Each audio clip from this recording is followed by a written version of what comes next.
Hey guys, welcome back to the channel. This is a story about what if Naruto has harem with FemKyuubi Hinata Anko FemHaku. Before I start, please support for more amazing content, and do consider subscribing to my channel and share this video with your friends. This is written by Voider and link in description and support writer. Let's start the video. Chapter 1. Meeting.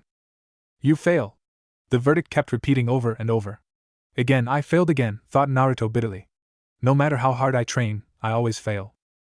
The boy Naruto entered his so-called home. It was not much, it was really not his fault. He had tried to care for his apartment, but villagers always broke in and messed it up. So he gave up. He gave up the same way he gave up on being able to buy food, equipment, clothes, and other things. Naruto didn't consider himself a genius, but it was clear that he was only able to buy low-quality, overpriced goods. It was clear that people were out to get him. I won't give up. Naruto's words were silenced by a kunai in his heart. Die, demon! Snarled the assassin. Why, wondered the boy, why am I hated? Why do these things happen to me? His questions were interrupted by darkness. Naruto woke up in a dark sewage. What is this place, he wondered. Hearing something in front of him, the boy walked towards it. He stopped in front of some huge bars that had the kanji for seal on them. Naruto looked up at two giant red orbs of fire that opened. Those are eyes, he thought, they're so big. A giant fox head lowered towards him. Greetings, Kit, it said in a surprisingly feminine voice. Hi. Naruto chewed his lower lip in confusion. What is this place? This is going to take some time, Kit. Since you managed to come here, I think I should explain everything. Okay. First, I am the Kyuubi no Kitsune. What? He shouted in surprise. Shut up and listen, Kit, she snarled, making Naruto gulp in fear. You were told that the yandere killed me, but no mortal is able to kill a demon. Instead, he sealed me inside a newborn baby you. This is why the villagers hate you. They look at the prison and see the prisoner. So this is why they hate me? He asked in a depressed voice. Kit, pull yourself together, said the fox in an annoyed tone. I will not have an angsty, whiny brat as my container, do you understand? Yes, gulped Naruto. You are not guilty of my mistakes. Is that understood? The yandere actually wanted you to be seen as a hero for keeping me sealed. Me, a hero? Yes, foolish of him. Naruto lowered his head in disappointment. Don't bow your head, Kit. I did not mean that you are not worthy of being a hero. I am saying that it was foolish of the fourth to have faith in the village. Immediately after I was sealed, the council voted in favor of killing you. Thanks to the third, you were spared. Since that day, there were numerous attempts on your life. You do not remember most of them. At first, they tried poison, but due to my presence, it was not a problem. Then they sent assassins, but they were stopped in time. And then, there were the beatings from the villagers. I am at the end of my ropes, Kit. I am sick and tired of healing your broken, malnourished body over and over again. Naruto nodded dumbly. Why are you helping me? If you die, I die. You said that no mortal can kill you, said Naruto suspiciously. Ah, yes. If you are killed, I will disappear from this world. I'd rather stay here in prison than go back. Back where? It doesn't matter, Kit. It is enough if you understand that I want you to be as healthy and strong as possible. Okay. I am willing to make a deal with you. I will teach you to the best of my abilities. I will willingly give you part of my power. I will help you accomplish your dreams. All I want in exchange are some creature comforts in this dank cell. I am also able to experience what you feel, through your senses, that is, if you allow it. I want to experience the world outside once in a while, and I want to be indulged from time to time. I'm not going to kill for you, shouted Naruto horrified. Foolish Kit, what need do I have for blood? Are you as foolish as those villagers? I am talking about food, relaxing, a massage or something, running through the forest, simple pleasures of the flesh, maybe reading a nice book. As it is now, I am dying of boredom. What few things I can perceive through your senses is quite unpleasant. You did not have a nice life. I want you to allow opening the connection between us more. This way, I will be able to perfectly feel what you feel. Just think about it. You do not need to decide now. Okay, I'll think about it. But first, I have some questions. Naruto thought that what she asked was not too much. He was actually surprised she didn't ask for more. Go ahead, Kit. Ask me anything. I may not answer some questions, but I promise you this, I will never lie to you. Why did you attack the village? Actually, they attacked first. I was in a long sleep and they attacked me while sleeping. I retaliated in kind. But did you have to keep it up? From what I know from the academy, you had days until you reached the village. Why did you continue the attack? Foolish Kit, I am a great demon. They dared to attack me in my den. I only retaliated. As you said, they knew I was coming here. They had enough time to flee. Had they done that, I would have done a little property damage and left. But they dared to attack me again. Do you think I needed days to travel to Konoha? I could have done it in hours. Greater demons are supposed to be viewed as natural disasters, but they dared to stand in my way and I was foolish and got myself in this situation. Naruto thought for a while, thinking carefully over Kyuubi's words. If what she says is true, then she is not as bad as I thought. True, she is not a paradigm of innocence, but she is one of the few people to treat me with kindness. And she appears not to lie, unlike the old man. You said that the village council tried to kill you and that people tried to kill me. How do you know that? I can experience what you experience, though it is very faint. That is why I said I wanted the connection between us to be more powerful. I'll be able to fully feel what you feel. And I'll be able to talk to you while you are awake. If I accept this bargain, how can I be sure you will not betray me somehow? That's a good question. You may not know it, but if a demon swears something, he cannot go back on his word. Again, he said suspiciously, what guarantee do I have? You could be lying. You will just have to take my word for it. I am afraid I have no way to prove it, Kit. Fair enough, Naruto sighed. I suppose I'll have to accept this. What about our deal? What do we each get from it? You said you would teach me. Do you know any cool jutsu? He asked excitedly. I know many things, but human jutsu is not amongst them. I have never needed it. Naruto looked crestfallen. Don't worry, Kit. I only said I am unfamiliar with human jutsu. I am not without knowledge. I actually know when it is very useful, actually. It will prove invaluable in our training. Naruto's eyes began to shine. What? I'll teach it to you later, she cut him. There are other things more important. Tell me, Naruto, how well can you read? Naruto reddened and looked down shamefaced. I'm not that good. Don't worry, this is the first thing we will correct. You should have learned by now, but your teachers tried to sabotage you. It's a wonder you are not even more of a babbling idiot. Hey, at the glare he received from the Kyuubi, he sighed. You're right. I'm not the smartest person around. That's because they didn't educate you. Don't worry, I will correct your deficiencies. I intend to have a strong, intelligent container. Thanks, Kyuubi-san. Don't mention it, Kit. Even though I am not familiar to human jutsu, I understand the theory quite well. You could say that I am as knowledgeable as the Hokage. And I'll be your private instructor. Naruto beamed in happiness. I'll finally have someone to teach me, he thought. I will freely share part of my power, and I'll help you fulfill your dreams. I will protect you to the best of my abilities and I won't do anything to harm your friends. What I ask in return is rather minor for you to give. As I said, since this is your mind, I want you to redecorate this place in a suitable manner. A sewer is not my idea of a home. I also want you to let me access your senses more and I want you to indulge me from time to time. As I said, nothing harmful, just pleasures of the flesh and mind. Naruto nodded. Okay. Another thing, if you accept this deal, it is possible that you will receive some of my demonic traits. What traits? He asked cautiously. Nothing too major, increased physical and mental abilities, enhanced senses. Also, it is possible that your appearance will change slightly. How? I am not sure. You'll probably have claws, longer canines, red eyes, foxtail and ears. But won't people hate me more if my appearance changes?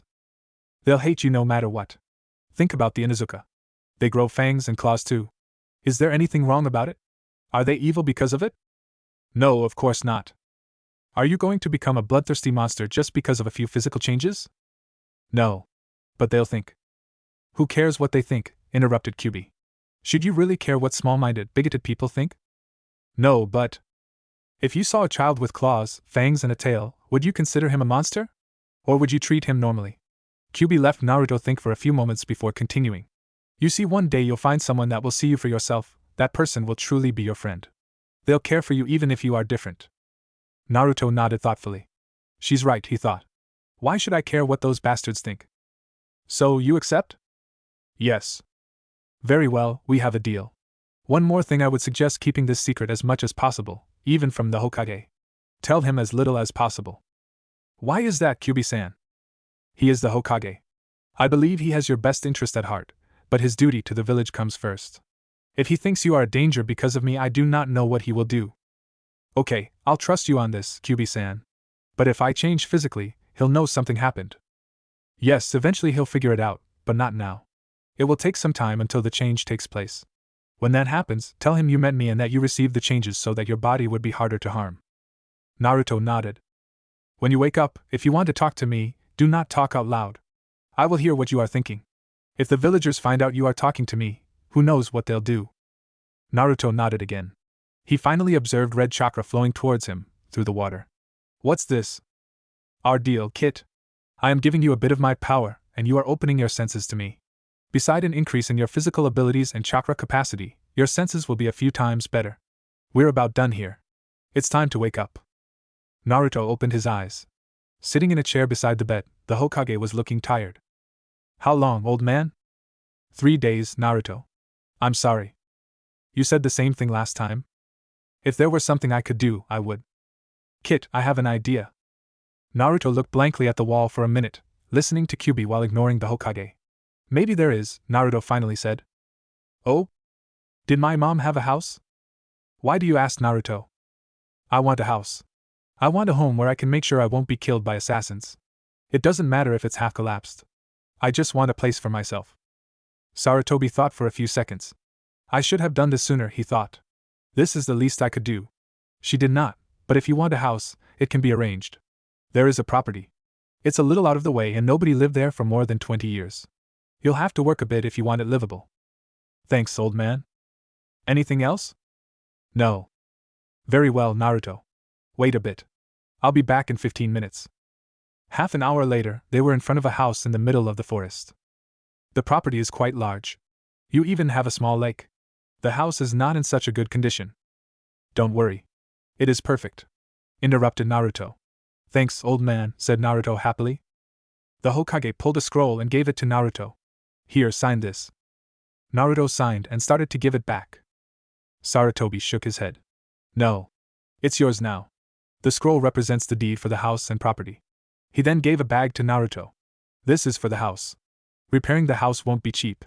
Come to my office if you need anything else, said the old man to the shocked Naruto before disappearing in a swirl of leaves. Well, this went well, said Kyuubi. We have a house and money. Let's go shopping. Shopping, he thought, depressed. I know you don't like it. And I know why. That is why you'll transform into someone else. This way, they won't overprice us or give up bad goods. Why didn't I do this until now? You're the best, Kyuubi-san. I know. Now let's go. Naruto transformed into a nondescript brown-haired boy and went to one of the better shinobi store. Oh, hello, how may I help you? Asked the store owner. He's so polite, thought Naruto as he entered the store. Last time I came here, he threw me out. I want some clothes and equipment. Naruto wandered through the store, letting Kyuubi check the clothes. Finally, Kyuubi decided on a black A and B uniform. This is the best kit. It's comfortable, gives good protection, and it would look good on you. Nodding, Naruto dressed in one of the uniforms, and took 3 more spares. We'll need a mask, said Kyuubi. Looking in the mask sections, Naruto's eyes fixed on a black mask. Unlike most A and BU masks that depicted an animal, this one was a blank human face. It did not have a smiling expression, nor a frowning one. It was just blank. This one, Kit. Naruto put the mask to his face, but he did not have any way to make the mask stay on his face. There was no clasp, nothing. Channel some chakra into it, said Kyuubi. Naruto did so and the mask suddenly stayed put. It was as if it was glued to his face. Opening his eyes, Naruto smiled. Wow, I can see through it as if it is transparent. Of course, Kit. If they weren't, A and BU masks would deteriorate vision. If that were so, nobody would wear them. Since they are transparent, they do not impede vision. They make you anonymous and give a small measure of protection. After taking some shuriken and kunai, Naruto paid and left back to his new home. I paid half of what I would have paid if I were in my true form. Yes, Kit. And you have always bought low quality for premium prices. Well, this stops now. I won't let them take advantage of us again. Thank you, Kyuubi-chan. You're welcome, Kit, she responded in a gentle tone. Back at his home, Naruto, in his black uniform, was inspecting the house. Kyuubi-chan, this is going to be a nightmare. It'll take weeks to repair the house. No, it won't. It's time for me to teach you the technique I told you about. Really? What is it? Asked Naruto excitedly. Shadow clone technique. Shadow clone? I'm not that good at clones, said Naruto in a disappointed tone. Of course you aren't. You have too much chakra and too little control. The reason you can't do a normal clone is that it requires so little chakra, so that with your flimsy control, it's impossible. However, the shadow clone technique is within your capabilities. It requires a large amount of chakra, so you should be able to do it. Unlike the regular clone, a shadow clone can fight and think for itself. It's not just an illusion, it creates real clones. The power and chakra is evenly divided among the clones. However, it will dissipate at one hit. 1 hour later, under Kyuubi's tutelage, Naruto managed to make a shadow clone. Very good, Kit. Now tell your clone to scout our surroundings, and then dispel it after 5 minutes. Done, said Naruto. Well? What? He asked. What is strange about this technique? What did your clone learn? He scouted around. And how do you know that? I remember. You remember what? Prompted Kyuubi. I remember what it did, but how do I know that? I was here. Very good, Kit. You see, when one of your shadow cloned is dispelled, the memories, skills, and knowledge it gathered return to you. Do you know what this means? What? It means you can make multiple shadow clones and put them to practice, learn, or work. Whatever they learn, you'll know. It's the perfect method for training. Cool, you're the best, Kyuubi-chan. I know, Kit. Now make some clones. About 50 shadow clones poofed into existence. Give one of the clones some money, and tell it to buy some food. And by food I mean healthy food, not ramen. Is that understood? The rest of them, tell them to clean the house. Naruto did as he was told. And me? You start on physical training. The next day, Naruto woke up refreshed. He created 2 shadow clones to make breakfast while he took a shower. So, what's the plan for today? Asked Naruto after he finished eating his first healthy breakfast. Make 50 clones. Send 40 clones to the public library. Have them transform into someone else. For the next 10 days, their job is to improve your reading skills. Since no one will recognize them, they won't be thrown out, like they usually do when you go there. The other 10 are to transform into shinobi and enter the genin library. They are to find some exercises for chakra control. And what do I do? What do you think? Physical exercises until you are exhausted. Naruto trained for a few hours, ate, and trained some more. That's enough, Kit. Dispel your clones. A wave of knowledge rushed into Naruto's brain. Finally, blessed unconsciousness came. The next day. What was that? Groaned Naruto. That, Kit, was too much information. You'll get used to it. If you were a normal human, the influx of information would have melted your brain. Melted my brain? He asked weakly. Yes, but we share a mental link. The information you gather from your clones, I see it too. Thanks to my awesome mind and the power I gave you, I can sort that information in no time and without harming you. My head is killing me. I need to practice more, that's all. Sorting the memories of a few dozen is not as easy as you think. Okay, so what do I do today? Make as many clones as you can. Shadow clone technique. 300 clones appeared in puffs of smoke. 40 clones to the public library. 10 clones to the genin library. Have them poke around. The rest 250, have them try that tree walking exercise. You get a shower and then eat. After that, physical training. At the end of the day, Naruto dispelled the clones that were training. He barely felt the backlash. Kyuubi-chan? Since the information we got now is more about a skill and instinct, and not about knowledge, it is much easier to sort. Now try to climb a tree. Naruto walked to a tree and walked horizontally on its trunk. He walked up and down without falling. Wow, my clones barely managed to walk halfway and I can walk perfectly. Yes, their partial skill combined into a collective average skill. There is something I don't understand, Kyuubi-chan. I made 250 clones. They managed to climb halfway. But aren't they the same? Since they all performed the same exercise, shouldn't they gain the exact same skill? I mean, if the skill gained by a clone is the same one that was gained by the rest, shouldn't the combined skill be the same as the skill of any clone? That is a good question, Kit. You see, when the clones are formed, they are all the same. However, each of them trains on a different tree. They think in a similar manner at first, but as time passes, they become more and more different. The mind is a very complicated thing. One very small change can alter our way of thinking in a huge way. It's called the butterfly effect. Okay, I kind of understand. Each clone learns different things, and when they are dispelled, we combine them.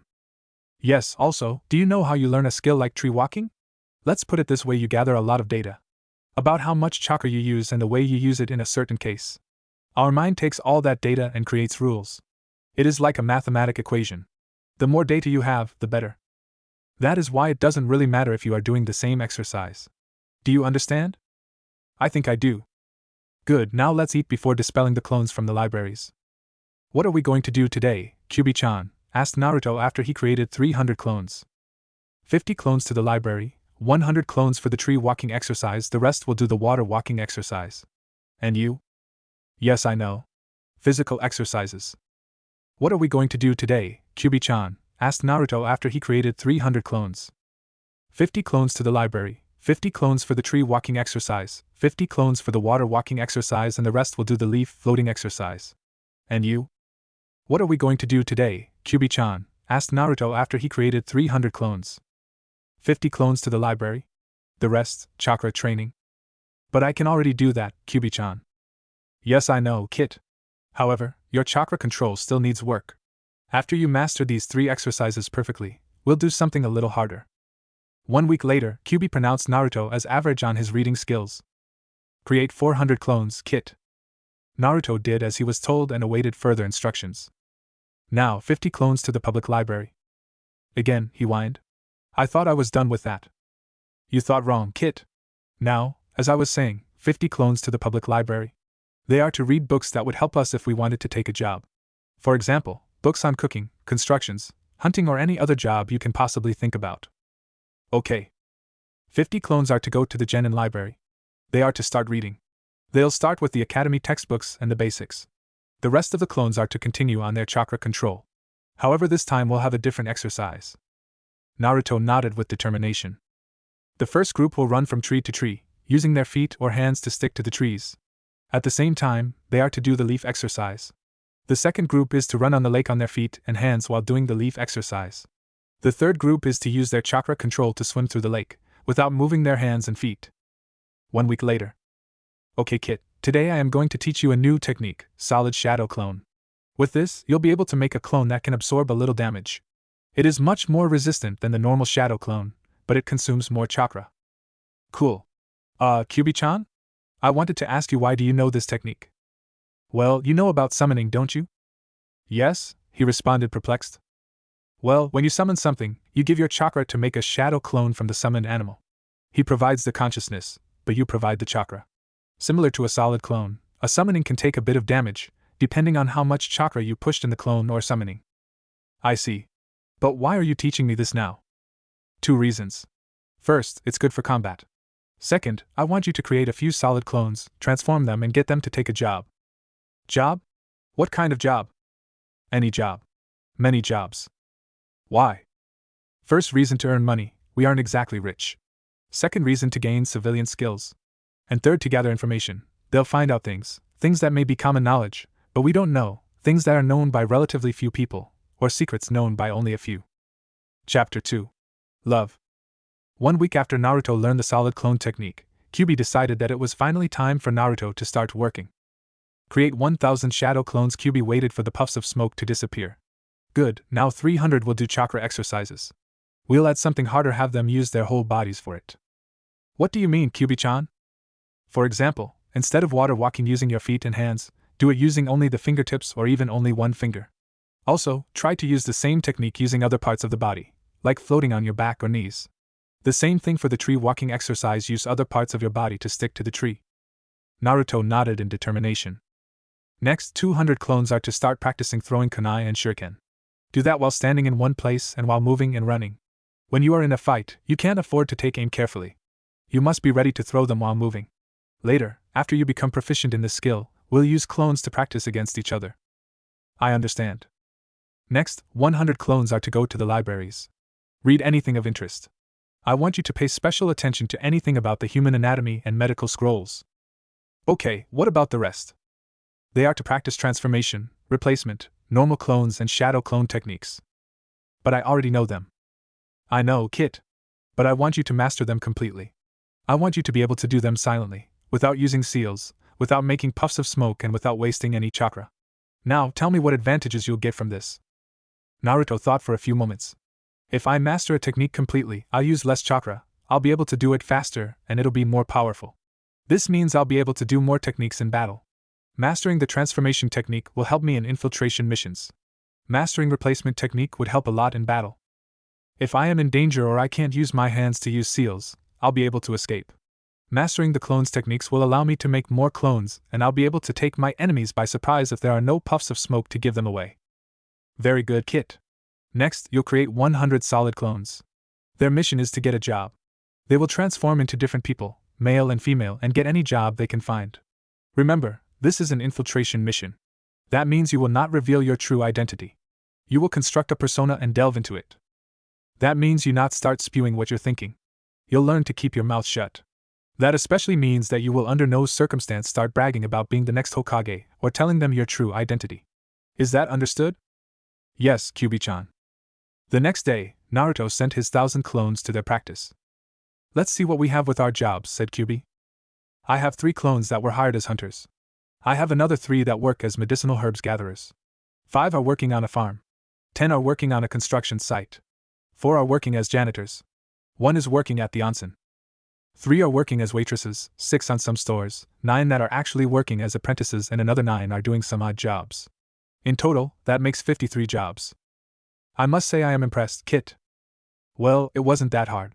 It's easy to get a job if you aren't hated and willing to work long hours on lower pay. Naruko, one of Naruto's female personas, was hired at the onsen.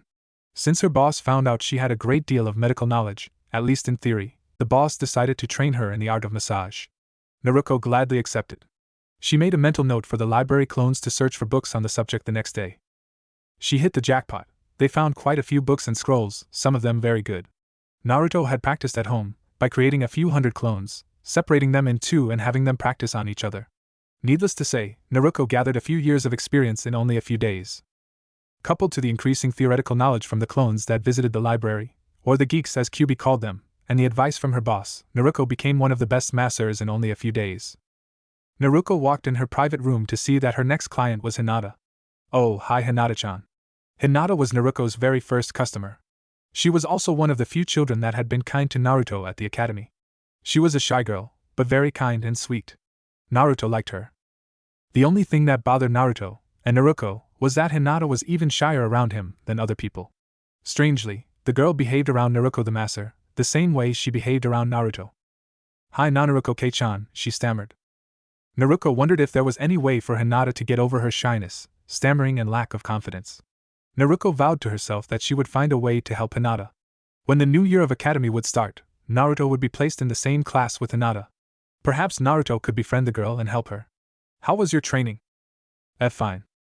Since the first time Naruko gave Hinata a massage, Hinata would come to the onsen every day and get a massage from Naruko. Come, Hinata-chan. Hop on the table, said Naruko, smiling kindly. Yes. Hinata nodded and disrobed while blushing furiously. Naruko could not help herself to check out the girl. Even if she was a year younger and a little short, her breasts were well developed. Naruko concentrated on remaining professional. It was not hard even if the geeks read those books about the human reproductive system and the talk in a book. She had worked around naked girls for a few days and she learned to not blush or give herself away. Naruko proceeded in doing her job, making Hinata sigh in contentment. 10 minutes later, Naruko suddenly stopped.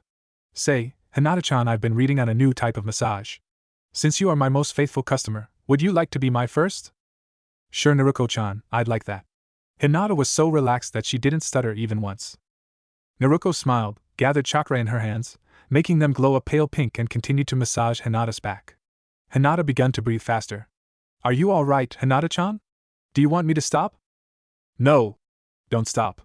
Continue, please. Naruko shrugged. She must really like it, she thought. Finishing with the back, Naruko proceeded in massaging the legs. When Naruko reached the girl's thighs, Hinata's whole body tensed for a few seconds, and she shuddered before she relaxed completely. Hinata-chan, are you feeling fine? I feel great, Naruko-chan, she replied with a lazy smile. Thank you. You were great. Naruko shrugged mentally. It seems that this new technique was successful. Hinata looked very relaxed. I have to show this to Kyuubi-chan. She really likes my massages. After dispelling the clones, Naruto promptly fell asleep. He woke up in his mental landscape. It had changed drastically. No longer was he surrounded by the darkness of a sewer. Instead, Naruto found himself in a forest. He walked into a clearing and saw a house. It was Kyuubi's prison, and it had the same seal on the door that he saw the first time he met Kyuubi. He entered through the door as if it was insubstantial and headed for the bedroom. He walked in to see a sleeping dark red-headed girl. She had both human and foxy ears. Naruto walked and sat on the edge of the bed and smiled as one of her 9 tails caressed his face. Naruto touched the tail and started to pet it. Hello, Kit. I didn't expect you here today, she said 5 minutes later, rubbing her eyes from sleep. I know. I'm here to give you a massage. After their first meeting, Kyuubi changed in her human form. After Naruto started to give massages at the onsen, he began to give them to Kyuubi as well.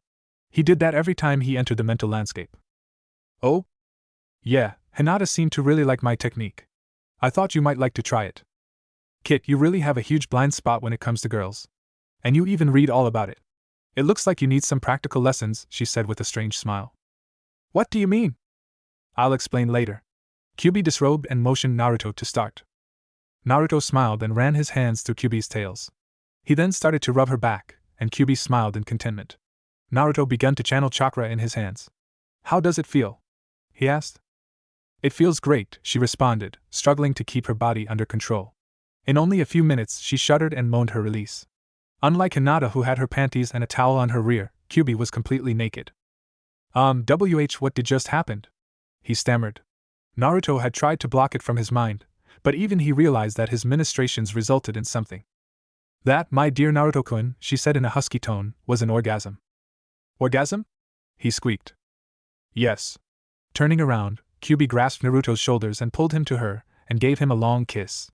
Naruto had a frozen expression on his face. Kyuubi smiled softly and hugged him tighter as she burrowed his head between her breasts. You mean, like in the talk orgasm? Yes. This means we and me and Hinata, he said horrified. How can I be so stupid?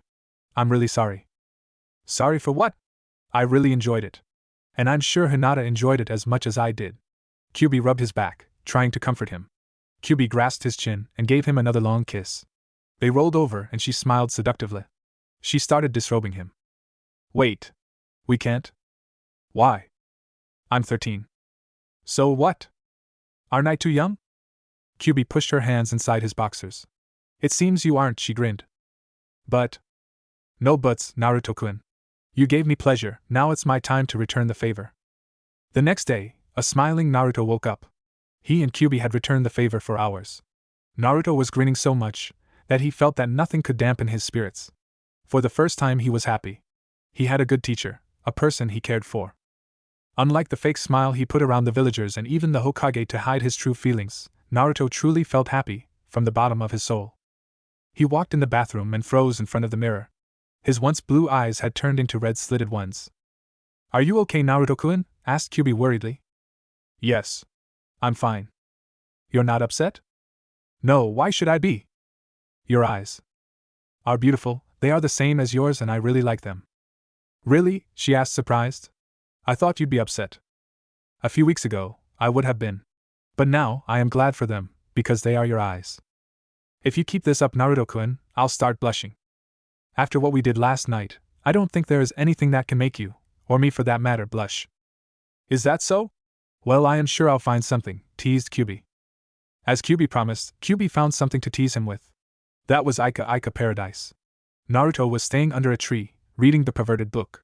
Kyuubi was commenting on the book, and the clones were training. There's someone spying on us. Yes, it's Hinata, said Kyuubi. Hinata? How? I mean, this isn't the first time she spied on me. At least you figured that much. Tell me, Kit, do you know why she is spying on you? I have no idea. Foolish Kit, must I spell everything to you? She likes you. Maybe it's even love. Really? It actually makes sense, said Naruto thoughtfully, thinking back on past encounters. So, what do you think about her? What do you mean? I mean, do you like the girl? Naruto thought for a few seconds. It doesn't matter, he finally said. I already have you. So what? What do you mean, so what? You're my girlfriend, right? I guess I am, Kit. But what does this have to do with Hinata? You're my girlfriend. I'm not going to cheat on you. Foolish Kit, she laughed amused. I am not a human. I do not have human morals. I do not mind taking other mates. After all, you are my container. We deserve the best. I actually want more mates. And Hinata would be a good choice. Really? So you're telling me to? Yes, but only if you like her. Well, she's nice and kind and really cute. She was always nice to me. She's really smart. And she and Naruto got to be good friends and got to know her a bit. I guess I kind of like her. I am pleased. We may have a new mate. Kyuubi, I think we are getting ahead of ourselves. I mean, is she here for me? I haven't shown my face outside the house, I always wear my mask, so I don't really think she knows it's me. Perhaps, but perhaps not. Tell me, Kit, what bloodline limit does she have? The Byakugan, answered Naruto. Yes. And what are its powers? It sees on a 360 angle, it can see through solid objects, and it can see chakra. Oh, I see. If she can see chakra, then she knows who I am. My chakra is like my fingerprint. She doesn't need to see my face to know who I am. Very good. What about the clones? Asked Kyuubi. Clones? Oh shit. My clones have my chakra signature. She might know who my clones are. More important, she might know Naruto is my clone. Very good, Kit. Now think about your meetings at the onsen. Even you realize she behaves around Naruto the same way she behaved around you. Does this mean she knows I was giving her massages? That I saw her naked? And she still came back? Not many girls would let a boy do what you did. It must mean she really likes you. I think we just got lucky, Kit, Kyuubi said happily. I have a plan. A few minutes later, Kyuubi finished. Naruto put the book on the ground and got to his feet. Come out, Hinata. I know you're here. Hinata came from behind a tree. Na Naruto-kun. So you know. Hinata nodded. I suppose you know about my clones? Another nod. And about Naruto? Hinata froze for a second, and then nodded again. I knew as she was Wyu, she stuttered. As she had Wyu chakra. Naruto took his mask off, making Hinata's eyes to widen at the red slitted eyes. Hinata took a step back before steeling herself. Naruto-kun is not the Kyuubi, she whispered to herself. A normal person would not have heard Hinata's words. Naruto, however, had increased senses thanks to Kyuubi. You know about the Kyuubi? Hinata's whole body froze. Why yes. How? The Kyuubi was not killed, but sealed inside you. There is a law given by the Hokage. It is forbidden to talk about the truth with anyone that doesn't know. This is why none of our current generation knows the truth. But the villagers talk with each other, in private. I got curious. I wanted to know why they were so mean to you. I activated my Byakugan and saw them talking. I read their lips. Surprisingly, Hinata didn't stutter even once. So you're okay with it? Yes, Naruto-kun. I don't mind. Not even if I talk to her? Her? Yes. The last time someone tried to kill me, she saved me, healed me. Kill you? Yeah, the villagers have been trying to kill me since always. Thanks to her, I managed to stay alive. She healed me when I was injured. She actually isn't that bad. The Kyuubi is a she? Yes, and she's kind of my girlfriend. Oh. Hinata's face fell in disappointment. I'm happy for you, she said, turning around. She doesn't mind sharing. What? Naruto walked toward Hinata and hugged her from behind. She doesn't mind sharing. Hinata turned around in Naruto's embrace and looked deeply in his red eyes. Naruto kissed her. Hinata melted in Naruto's embrace as he used a little chakra to rub her back. After the kiss, Hinata burrowed her head in his chest. So, does this mean you'll be my girlfriend? He asked, with one hand rubbing circles on her back and the other running through her hair. Yes, Naruto-kun, she replied with a smile. They stayed like that for some time. It's getting late, Hinata said in disappointment. I have to go home. Can I come back tomorrow? Of course, Hinata-chan. You are always welcomed here. The next morning, Hinata came back. Naruto was still under a tree, reading. Good morning, Naruto-kun. Naruto took off his mask. Morning, Hinata-chan. What are you reading? Naruto put his book on the ground. Oh, this? Come closer. Hinata took a step forward. Closer. Another step. When Hinata was in arm's reach, Naruto suddenly grabbed her arm and dragged her down in his lap. Naruto-kun, she squeaked. This, Naruto said, is something to help you with your stutter. You'll read from this book until you stop stuttering. Naruto gave her the book, and he tightened his embrace. His left hand was just under Hinata's right breast, and his right one was making circles on her belly. Hinata started reading aloud. A few minutes later, she reached the juicy stuff and she stopped. This is porn, she stammered. Yes, and if you manage to read one page without stuttering, I'll give you a present, he murmured, kissing her shoulder. Hinata nodded, and a few pages later she started to breathe heavily, but she lost the stutter. Naruto kissed the corner of her mouth. You improved. Naruto kissed her fully on the lips and Hinata moaned. His left hand slipped under her shirt, kneading a breast. Naruto-kun? It's okay. It's time for your reward. Reward? Yes, remember that special massage I gave you? It's that kind of reward. Is that fine with you? Yes, Naruto-kun, moaned Hinata in pleasure. I'll do anything for Naruto-kun. I love you, Naruto-kun. Naruto's hand slipped into her panties. Good, said Naruto as he kissed her again. Naruto stopped from his physical training and watched some of his clones as they dodged one another's kunai attacks. They had been doing it for more than a week. Naruto learned how to dodge and parry, single and multiple attacks. Hinata-chan should be here soon. Yes, Kit. I wish you could meet her in person. Kyuubi-chan, can the seal be broken? No, Kit. If it is broken, we both die. That's too bad. If the villagers were to hear you. Yeah, Kyuubi-chan? If you can't break the seal, can't we make a shadow clone or some kind of summoning of you? Kyuubi fell silent. Kyuubi-chan? Naruto-kun, you're brilliant. Let me think a bit about this. Kyuubi fell silent for an hour. Naruto-kun, I think I got it. Please make a solid clone.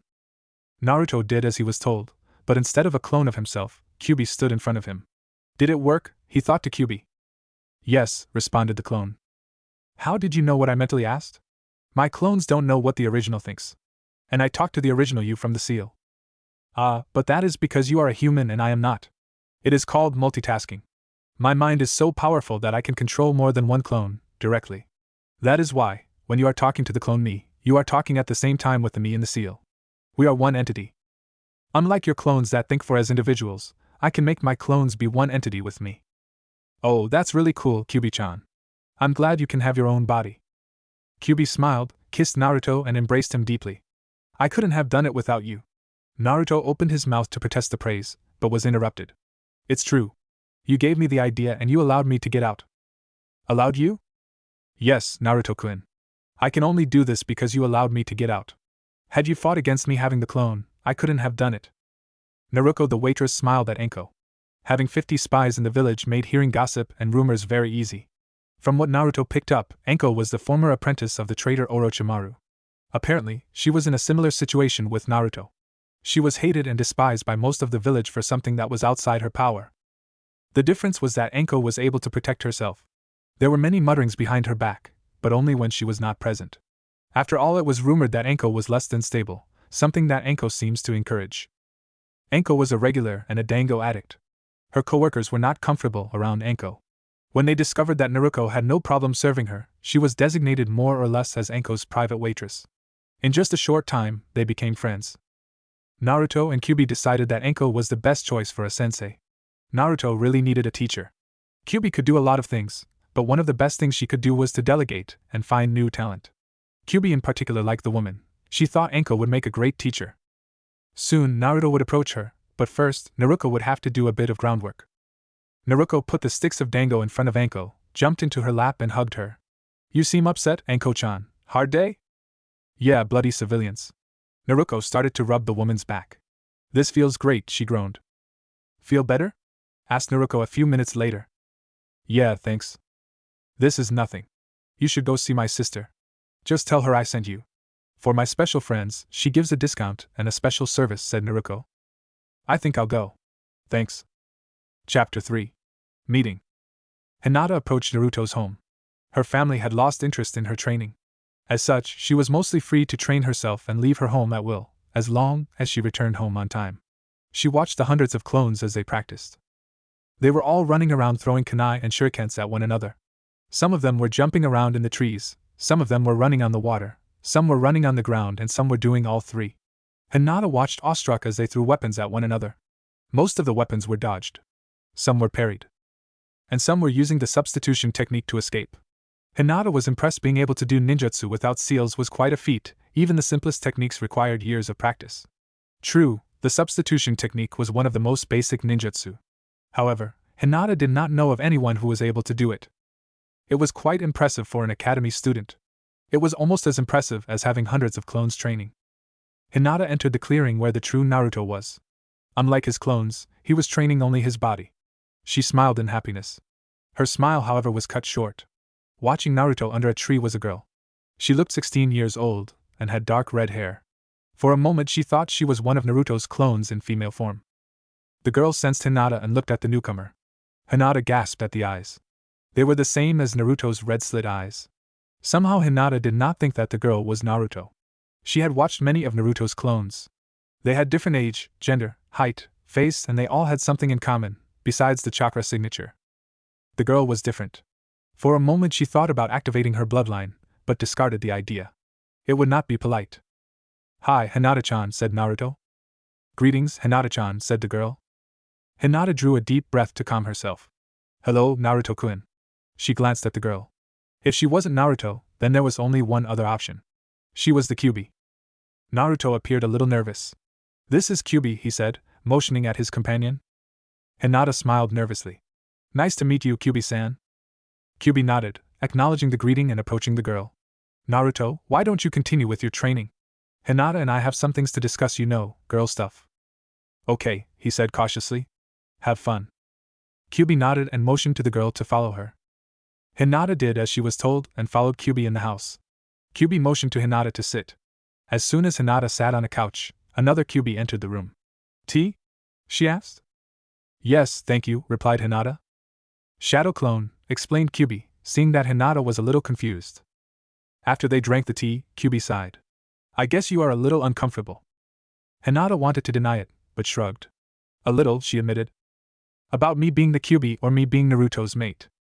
Both, I think, said Hinata quietly. Naruto-kun explained about you. I don't hold a grudge against you or your past actions. And he already told me that I'd have to share him with you. I do not mind sharing. That is good, because I am not the only one you'll have to share him with.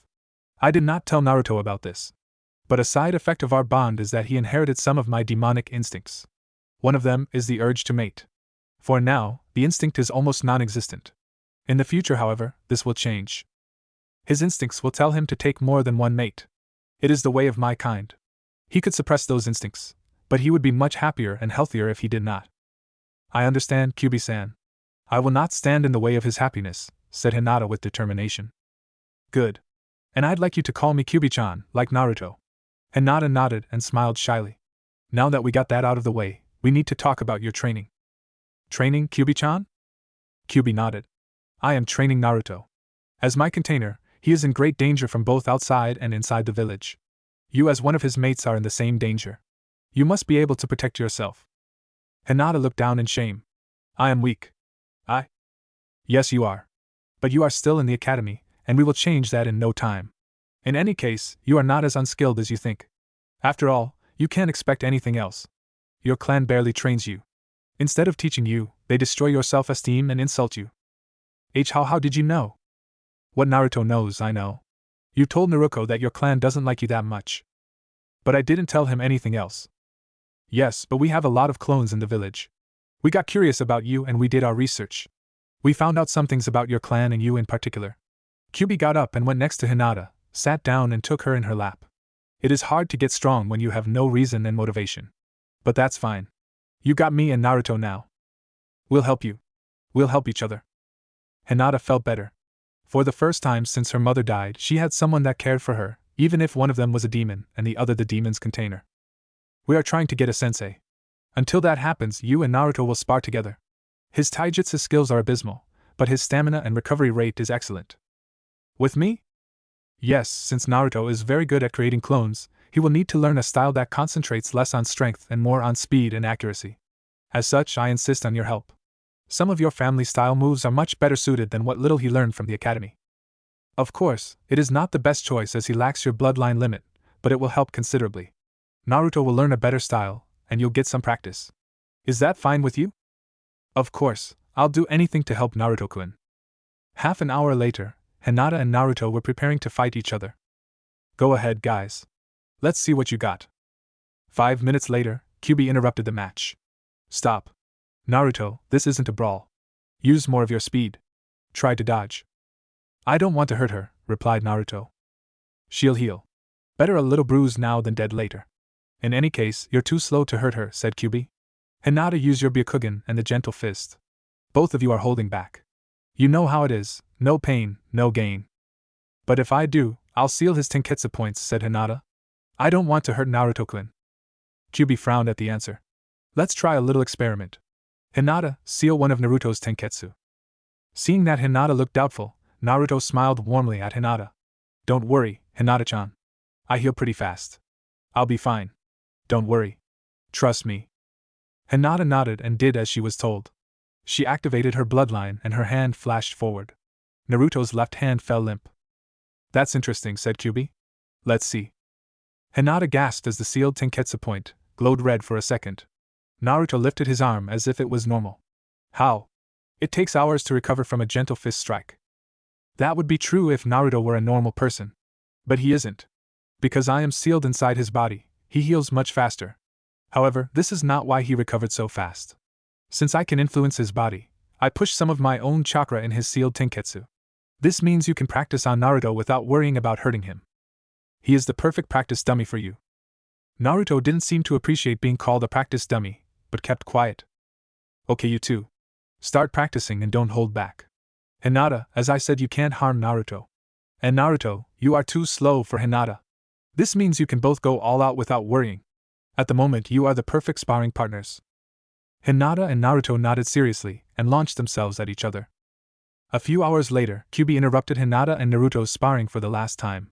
That's enough for today. If we continue like this, you'll both progress very fast. Hinata collapsed to the ground, breathing heavily. Even though they had taken regular breaks, Hinata was unable to keep up with Naruto's stamina.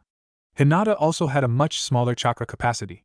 Using the Byakugan and the gentle fist for long periods of time required a lot of chakra. Hinata, you're almost out of chakra. You did very well, said Kyuubi in an encouraging tone. If you continue to spar like this every day, your reserves will grow much faster than they normally do. The same applies to your body. Hinata nodded happily at the encouragement. For the first time, Hinata felt good about herself after a spar. At first, she felt the same way she felt when she was training under her father's disapproving eyes. He was always disappointed in her. But Naruto and Kyuubi were different. Under their eyes, she began to feel happy and free. They cared. If she made a mistake, Kyuubi would correct her with a smile. They believed in her. They were patient. They did not sneer at her weaknesses. A few days later, Naruto woke himself with Kyuubi in his arms. Morning, Kyuubi-chan, said Naruto on their mental link. Kyuubi gave Naruto a long kiss. Good morning, Naruto-kun, she replied. Don't you think it's time for us to talk to Anko? Yes, she sighed. Why the hesitation? Asked Naruto, frowning. You said she is the best choice for a sensei. Kyuubi fell silent for a long time. Some of the jounin say that the Hokage has a crystal ball. With it, he can see almost anything in the village. I have felt something watching us from time to time. I think it's the Hokage. He has watched our training. It is quite possible that he found out about me. I am concerned. Concerned about what? He is the Hokage. If he were to decide that we are a danger to the village, he might order our death. The old man? He wouldn't. You are still young and foolish. He may care about you, but his duty is to the village. Remember that all of those who become Hokage have red hands. Do not be fooled by the grandfatherly face. He is a ninja and he has killed many. Some of those were innocents sacrificed for the greater good or for profit. We must move carefully while we do not know what the Hokage thinks, and while we are vulnerable. If we did not need the resources of the village to get stronger, and you were inclined to leave, I would have tried to convince you to run away. Alas, that is not the case. I had thought he would have made a move, that he would have questioned us. Since that is not the case, he is still observing us. I do not want to move too quickly. I do not want us to seem too threatening. So what are we going to do? I hope that the third would have reacted in some way. He must know that something happened with you. He must suspect that we made some sort of contact. I wanted to wait on Anko until we spoke to him.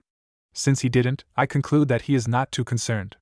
As Anko is a jounin, she will most likely inform the Hokage if we approach her. That is why I am concerned. If she thinks we are a risk, she will inform the Hokage. It is very important for you to make a good impression on her. She is not liked by the villagers and most of the ninja, but the third seems to trust her.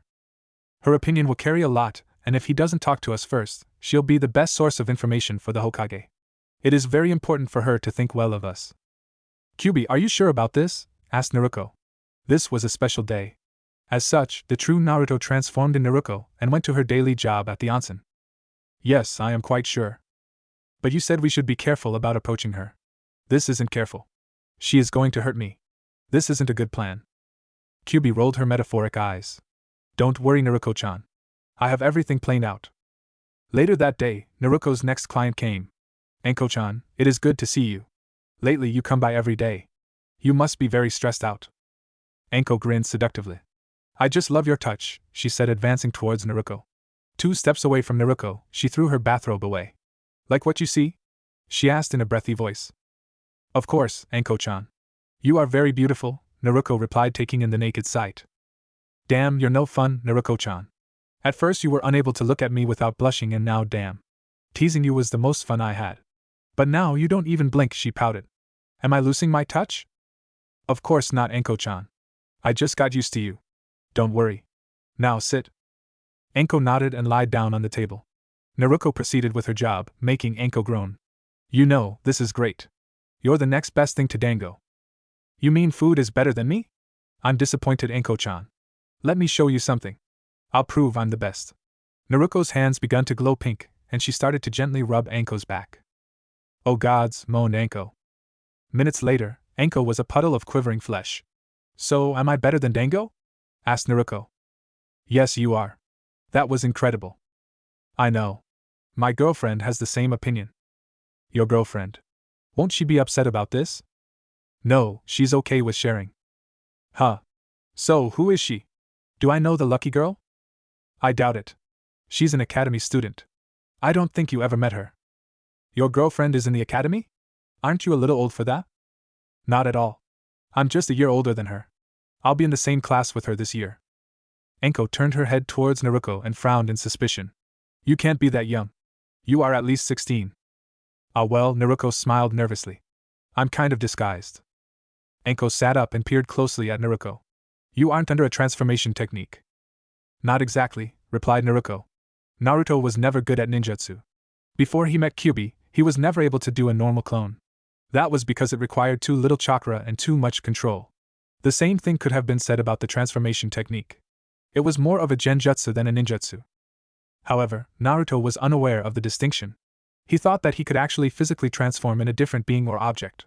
Due to Kyuubi's special abilities, Naruto was able to do the impossible for a normal human. He was able to physically transform into someone or something else.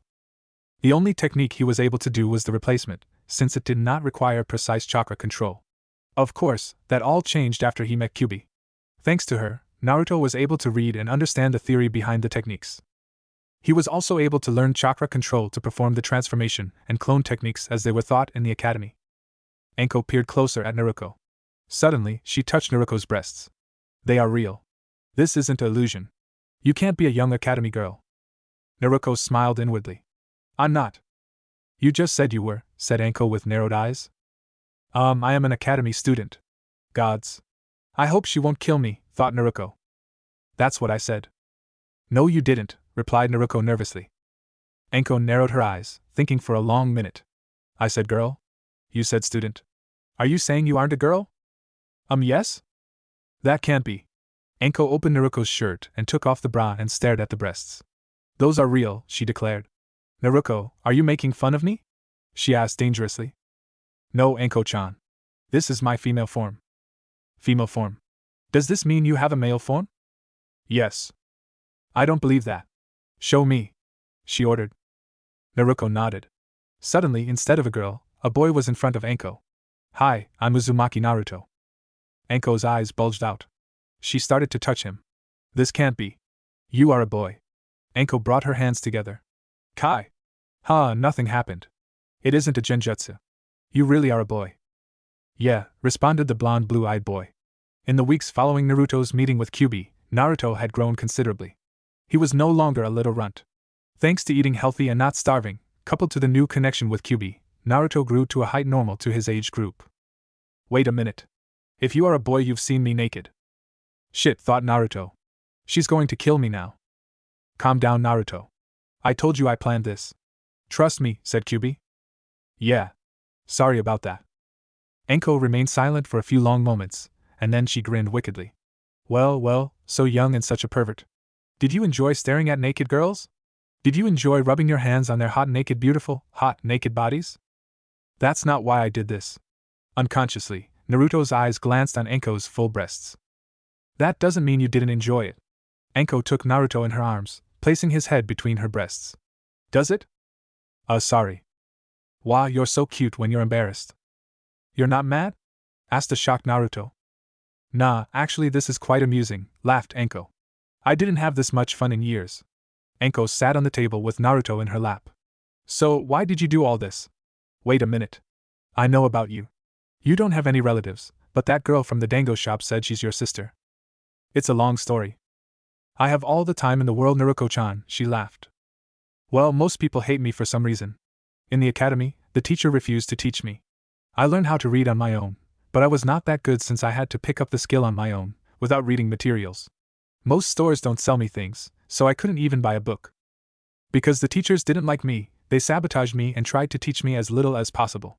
I failed the academy exam twice. I couldn't make clones, so I failed. Because my chakra reserves are very large, my control was very bad. No one ever told me what to do, and because I'm not allowed in the library, I didn't know about chakra control exercises. You say that as if now you don't have those problems anymore. Yeah, after I failed the exam, someone tried to kill me again. When I woke up, old man Hokage gave me a new home that is kind of isolated.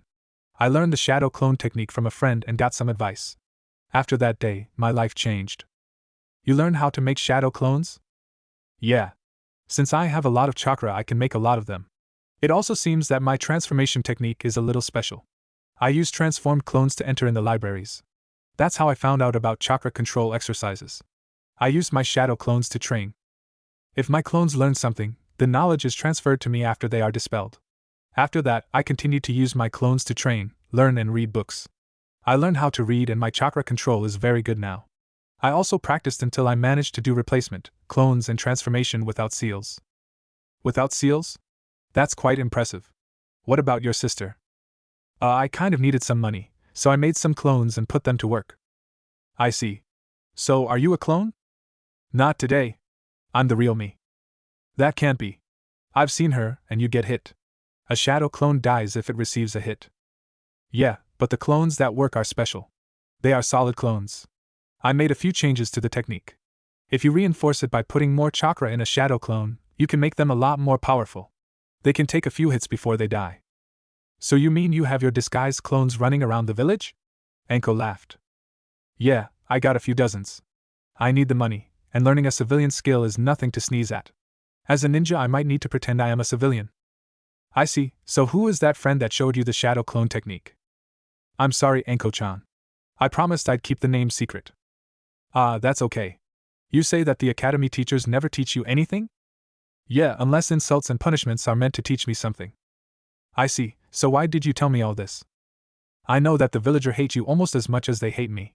You were always nice to me and we became friends, so I thought I could trust you. Wow, you're so sweet, replied Anko and smothered the boy to her chest. I like you. How about this, since you say you have all those clones to produce money, let's make a deal.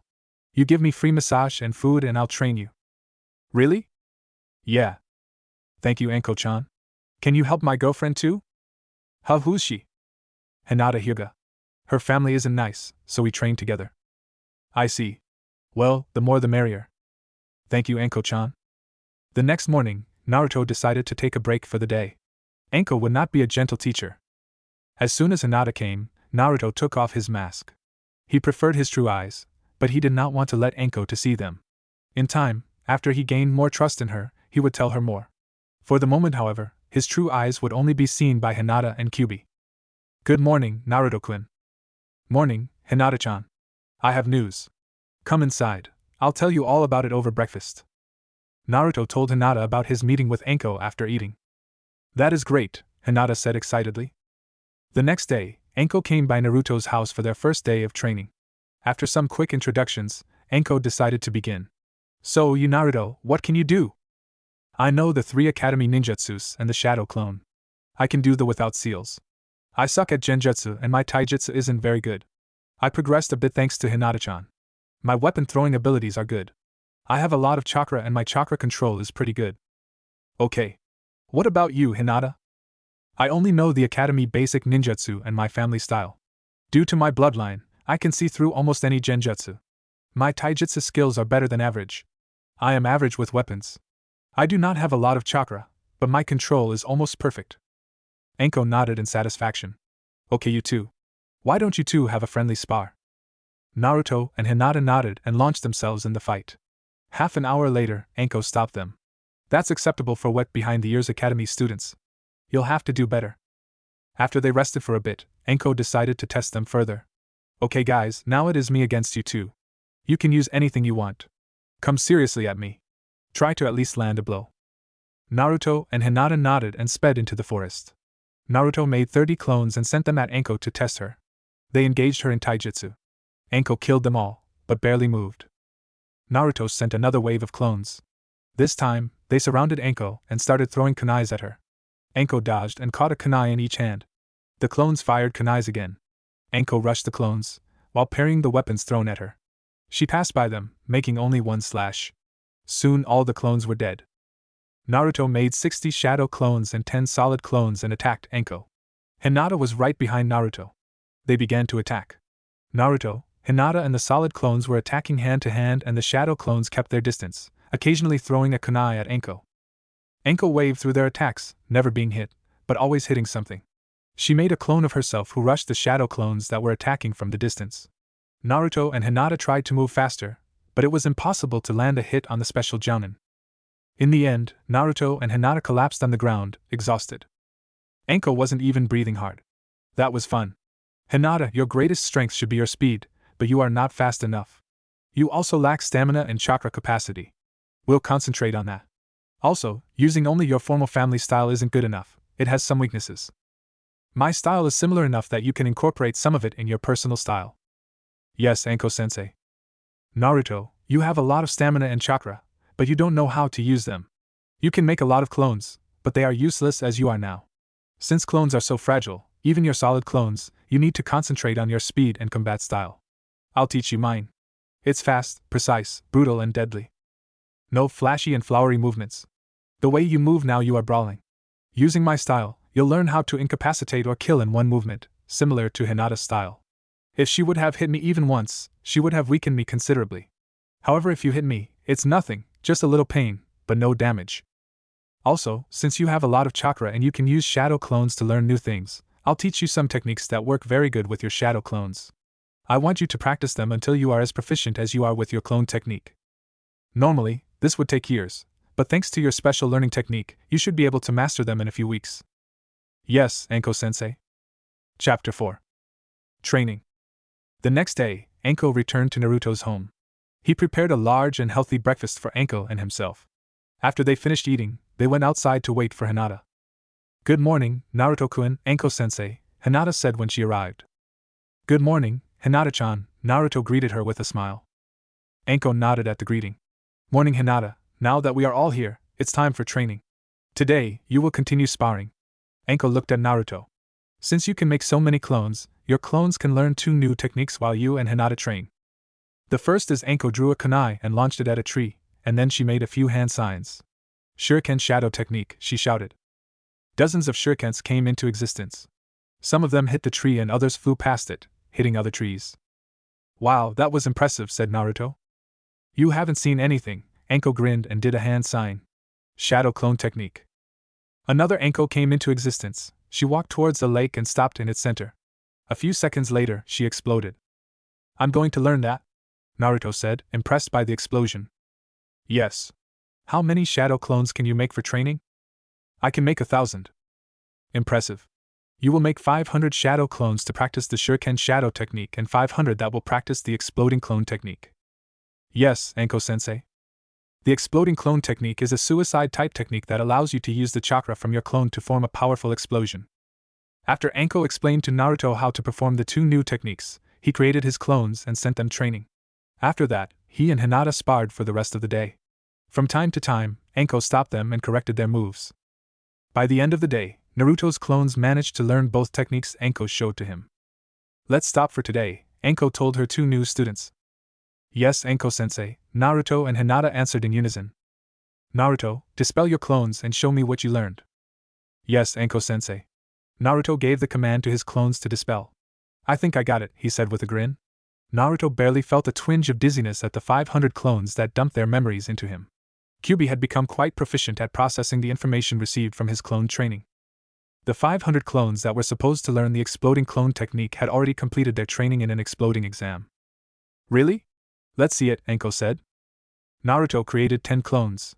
They jumped into some trees and surrounded a tree trunk. They all launched shurikens at it, at the same time. Shuriken shadow technique, the clones shouted in unison. For each real shuriken, dozens of shadow ones came into existence. The trunk tree was hit with hundreds of shurikens. As soon as the shurikens hit, the 10 clones sped towards their target. Once they reached it, they exploded in perfect synchrony. That's pretty good, brat, Anko said. With the techniques you now know, you should be able to defeat any number of genins and almost any single chunin.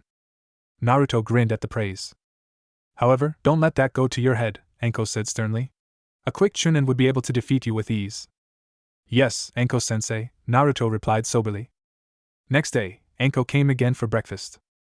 Naruto, your greatest weakness is your taijutsu, Anko begun. Yesterday, after seeing how fast you learned the two techniques I showed you, I realized how you could learn faster. Each day, your clones will learn a few katas and moves. If they practice it long enough, they will become an instinct for you. The next day, Naruto was able to sometimes block a few of Hinata's hits. Each day, Anko would show him more katas and moves for his clones to practice. She organized pairs of clones that would mock fight in slow motion against each other using only one move and its counter move. In a little over a week, Naruto learned the basics of Anko's style. Naruto slid under one of Hinata's right-hand strikes.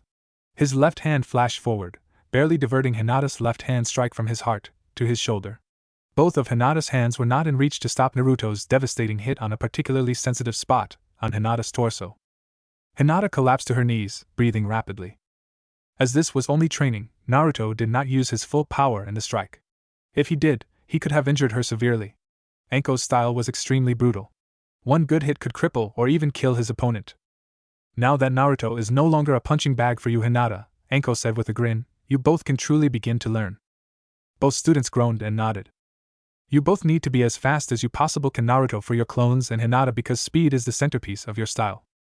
Isn't there a better way to increase our speed and agility than this? Hinata asked.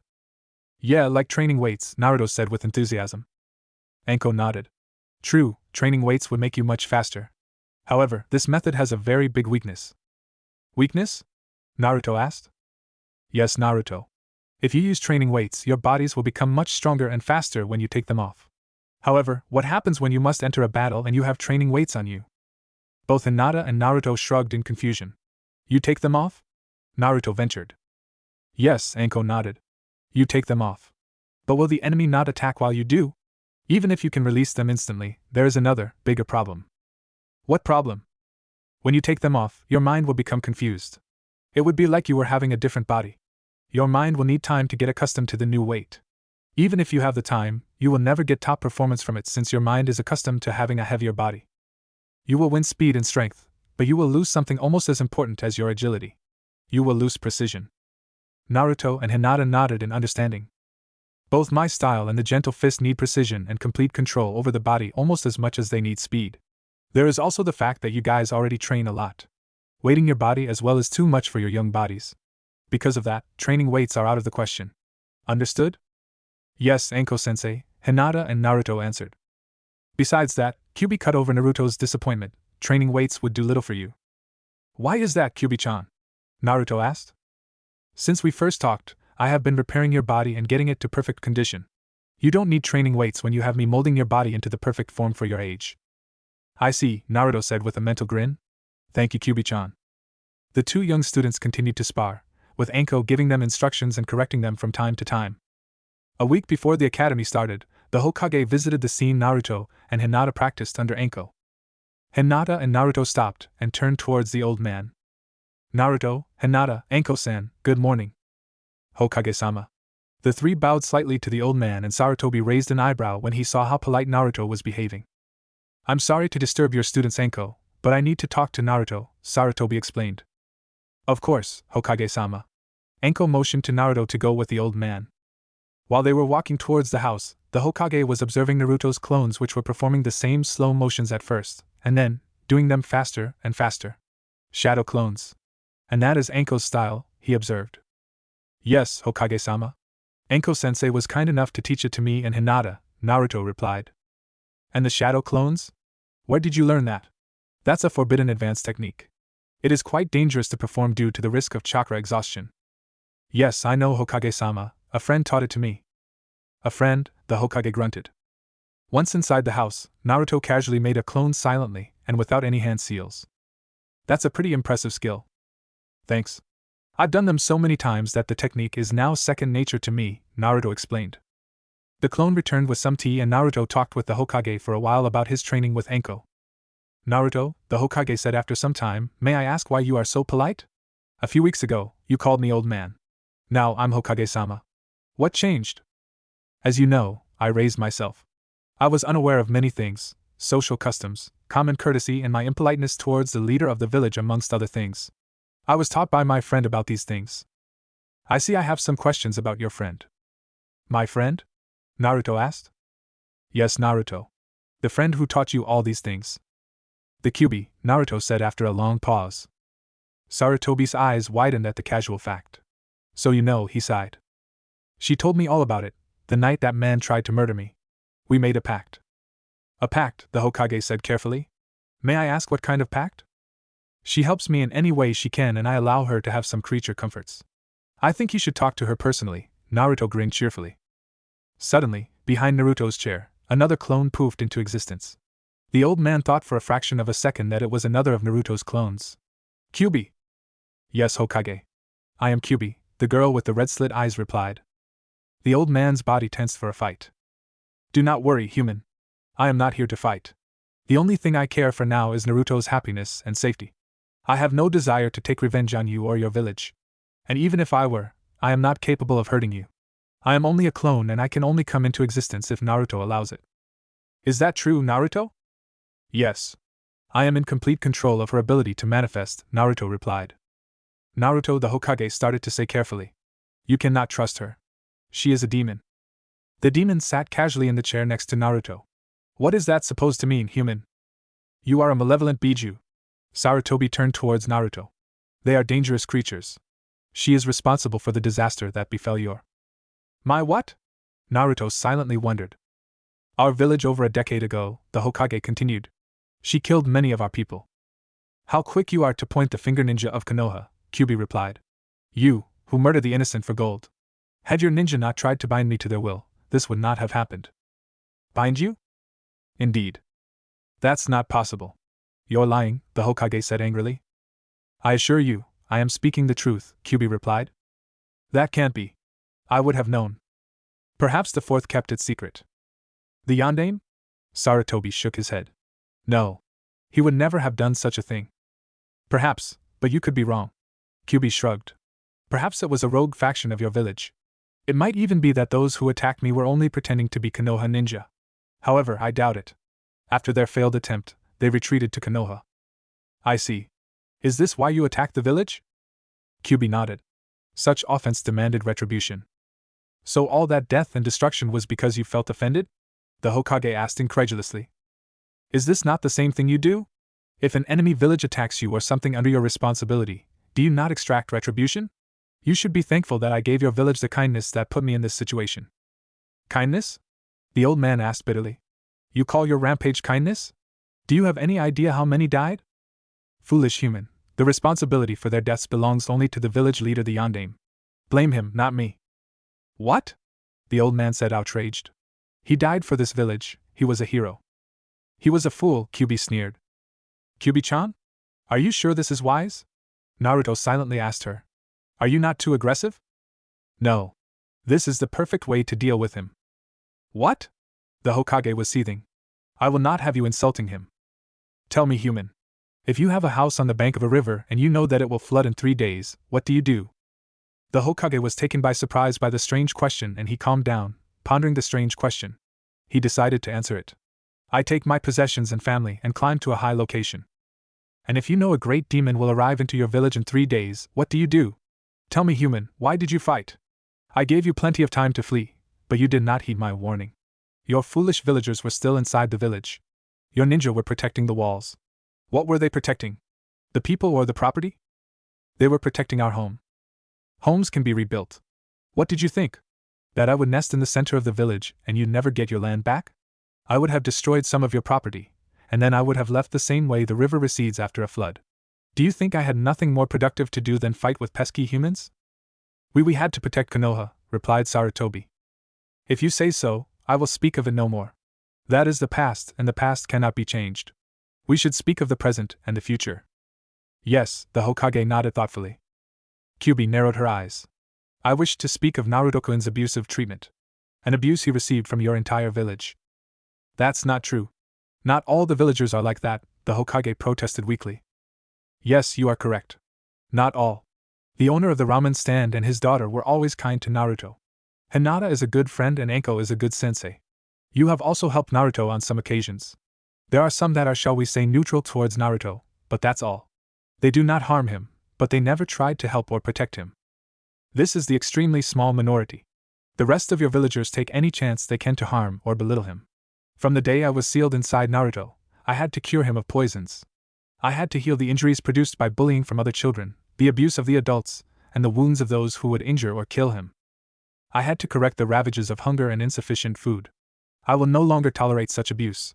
Do I make myself clear? She snarled at the silent old man. I always tried to protect Naruto, Sarutobi said. You failed. I know. I am sorry, Naruto. It's okay, old man, Naruto said with a smile. I know you always tried to protect me. Thank you, Naruto. That means a lot to me. You don't have to worry about me so much now. When I venture in the village, I go in disguise, so I'm safe and they don't overcharge me. The Hokage winced at Naruto's words. I'm also learning a lot from Anko-sensei so I can protect myself. And Kyuubi-chan makes me eat healthy food every day. I am glad for that, Sarutobi said with a smile. Before I go, may I see your seal? It is located on your belly. Naruto nodded and showed the seal to the old man. The Hokage looked deeply at it for a few seconds and nodded. The seal is unchanged. Naruto, I must ask you to not reveal you can talk to Kyuubi and her ability to manifest to anyone besides people you have the utmost trust. If you do, you would put yourself in grave danger. Do you understand? Of course, Hokage-sama. Good. Now I will take my leave, the Hokage said. I still have a lot of paperwork to sign. Good day, Naruto, Kyuubi-san. Hokage-sama. That went surprisingly well, Naruto said. Yes, Kyuubi agreed. I believe the Hokage will continue to protect you, but he will have Anko keep an eye on you. And you? Naruto asked. And me. I think I managed to convince him I meant no great harm to the village. Until now, he thought I was some kind of mindless, bloodthirsty monster bent on slaughtering his village. Anko left earlier that day, and Naruto prepared dinner for 3. While they ate, Naruto and Kyuubi told Hinata about their conversation with the Hokage. They retired in the bedroom and Naruto took Hinata in his arms and gave her a little kiss on her shoulder. On Hinata's other side was Kyuubi. Do you think the old man will tell Anko about you, Kyuubi? Yes, but we will see tomorrow, Kyuubi replied. And will they not try to harm you? Hinata asked. I do not think so, Kyuubi answered. Before now, the Hokage thought of me as an unreasonable monster. Now, he thinks there is a good chance I have no intention to harm his village if I am not provoked. He also saw the seal.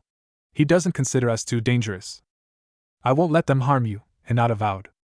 Kyuubi smiled and gently kissed the girl. I know, my dear. We protect each other. Kyuubi kissed the girl again and hugged her hard. You belong to me and I belong to you. I will always protect you. Hinata relaxed in the double embrace and fell asleep for a short, but blissful hour. When she woke up, she would have to leave her home and go back to her clan's home. How she wished she was free of that place, to fall asleep in their arms, to wake in their embrace. Every day.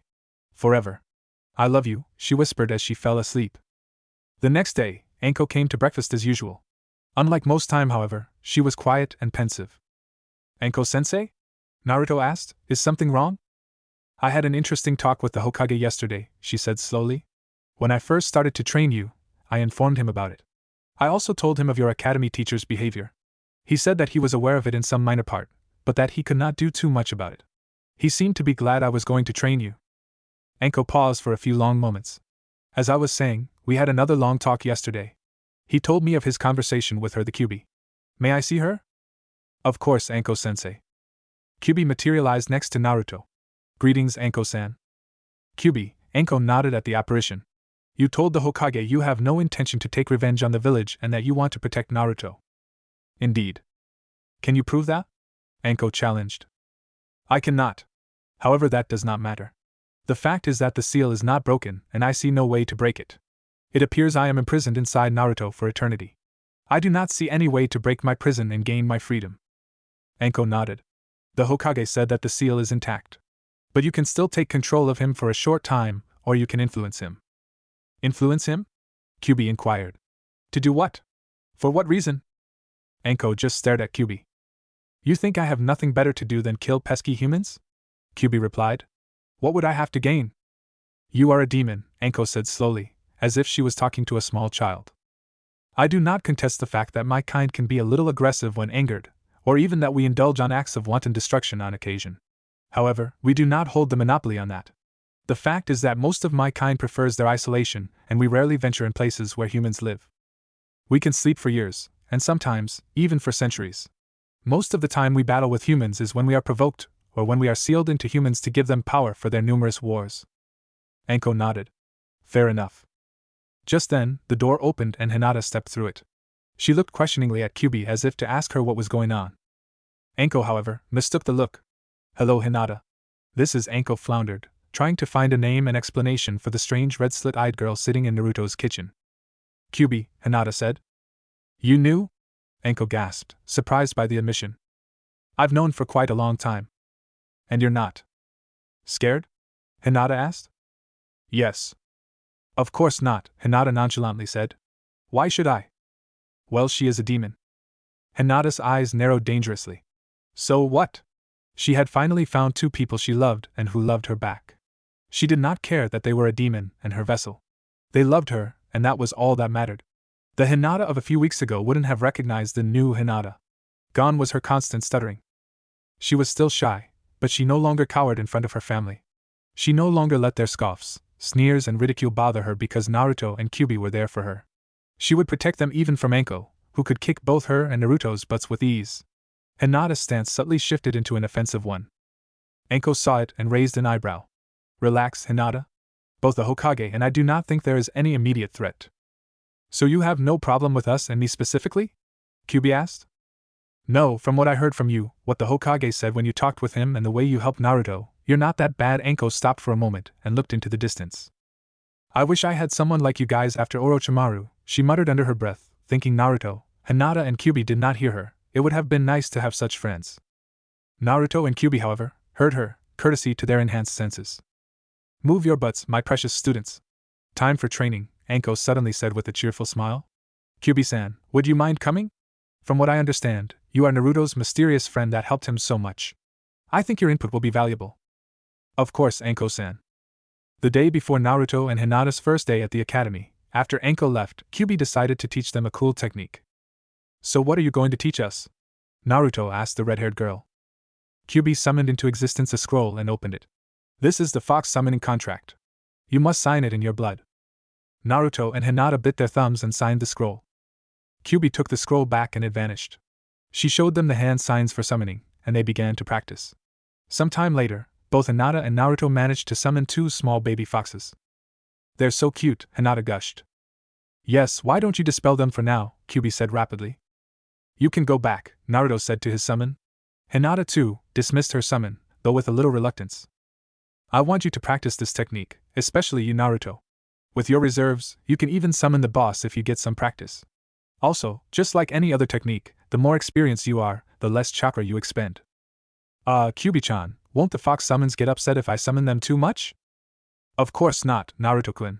The more powerful and older ones might get irritated if you do, but they're a special case. The younger ones will always welcome the chance to get summoned. But aren't they sometimes busy? Hinata worriedly asked. Do they really not mind getting summoned if they were busy with something else? Of course not, Kyuubi grinned. They can do both at the same time. Eh? Hinata looked confused, but Naruto nodded. When you summon, you actually make a type of shadow clone. The closest thing to it is Naruto's solid clone. The summoner provides the chakra and the summon provides the consciousness for the summon. When it is dispelled, the summon's memory is returned to its source, the same as Naruto's clones. Younger summons especially enjoy the experiences they have in this realm. So you see, you don't have to worry about summoning them too often. One thing I want you to do is to summon them every day and put them to guard the property. That doesn't sound like fun, Hinata observed. I can see them coming here for adventures or for having fun, but I can't really see them doing something as boring as guard duty. Kyuubi nodded and smiled. That is true. However, since Naruto has so many jobs, he can afford buying them food. I assure you that such mutually beneficial relationships are highly prized by most summons. Chapter 5. Academy. Naruto and Hinata arrived the first day of academy at the same time. They entered their classroom and headed towards the last row and took their seats in silence. They had decided to not hide their relationship completely because it would be too hard and one of them might slip. Instead, they would behave like friends and training partners. If Hinata is forbidden by her family to see me, we can find a way to get past it. But if they don't, there's no reason to hide too much. More students arrived, glancing around the classroom, greeting friends. Some stared for a few moments at Naruto in his dark mask and ANBU clothes, curious of their new classmate. However, most of the girls and one or two guys kept giving glances to a dark-haired boy. Two Chunin entered the classroom. Good morning, class. I am Yumino Irika and I will be your sensei this year. This is Tsuji Mizuki, my assistant. Now, let's take attendance. Irika started calling names. Abirame Shino. He's a bug user, Naruto thought. He's a clan heir. They are the silent type. Just like you learned to be, Kyuubi replied. Naruto always had a lot of energy. He was always doing pranks or doing something loud and outrageous to get attention. However, since he met Kyuubi, that all changed. He still had a lot of energy, but that was all used for training or for the time he spent with Hinata and Kyuubi. He also didn't need attention. After all, he had 2 girls that loved him. It was not the village-wide respect he used to dream for. It was the love of only 2, and Naruto was happy with it. Mentally, Naruto was no longer a child. In only a short time, he acquired the experience of many years. True, the clones that were used only for training did not give him life experience, but the others did. The clones he always sent to read were helping him gain book smarts. He learned many things from books, not only practical things, but also other things about life. He learned even more from his solid clones, the ones that worked. It was nice to be normal. To not be looked at with annoyance, disgust, or hatred. From them, he learned that he had a right to exist, to be happy. And the real Naruto learned from Kyuubi and Hinata how to be happy. Using the clones matured Naruto's mental age. He was now content with not being in the center of attention. At first, his solid clones changed their behavior. Submerging themselves into other personalities, they learned patience and control. These of course transferred to the true Naruto. Naruto was no longer the exploding ball of energy. He was a relatively calm and collected young man. Akimichi Tsuji. Another clan heir. Capable of enlarging his body size. Hareno Sakura. A civilian, Naruto thought in dismissal. From what I remember, she's a fangirl. Are you not too cold, Naruto? Kyuubi asked. A few months ago, you liked her. A few months ago, I was a moron, Naruto countered. And it's not like I saw her more than a few times. Hyuga Hinata. Our beloved Hinata. Capable of using her eyes to see chakra. Inuzuka Kiba. Heir of the dog clan. Stronger and faster, enhanced senses. They bond with ninja dogs. Nara Shikamaru. Heir to the Shadow User clan. Yamanaka Ino. Very pretty. Heir to the Yamanaka clan, who are strong in the mind arts. Capable of possessing ninja in battle or for interrogation. Uchiha Sasuke. Last of the Uchiha. The Uchiha have their Sharingan eyes capable of copying techniques. The teacher took a small pause and looked at the still presence of Naruto. Uzumaki Naruto. Naruto raised a hand. Here. Irika's face tightened for only a second, but Mizuki glowered at Naruto with a look full of hatred. An eye container of the Kyuubi. We should watch Mizuki. That man is dangerous, Kyuubi cautioned. What about Irika? I think he is able to not let his emotions cloud his professional judgment. Irika began a boring lecture and Naruto zoned out in favor of talking to Kyuubi. There are 7 clan heirs, he mentally said. Yes. It's quite a coincidence. And all of them have some sort of special ability or bloodline, Naruto sighed. I wish I had one too. Kyuubi chuckled at the statement. It is true that they have an advantage over most students, but so do you. Due to my presence, you are stronger, faster, you can regenerate, you have enhanced senses, you have huge chakra reserves, enhanced mental abilities, and of course, you have me. If all these were a bloodline, it would be considered one of the stronger ones. I know, Naruto sighed. It would be nice if I could copy techniques with only a glance though. I have to train and train to learn a technique that an Uchiha can learn at a glance. That is true, but you forget that not all techniques can be copied by the Sharingan. And your way of learning has one huge advantage. The more you practice a technique, the more efficient you are. For learning the truly powerful techniques that require massive amounts of chakra, the Sharingan has the advantage. For the smaller, however, we are much better. Because weaker techniques require smaller amounts of chakra, you can make shadow clones for training. In only a week of training, you gain the training of several years.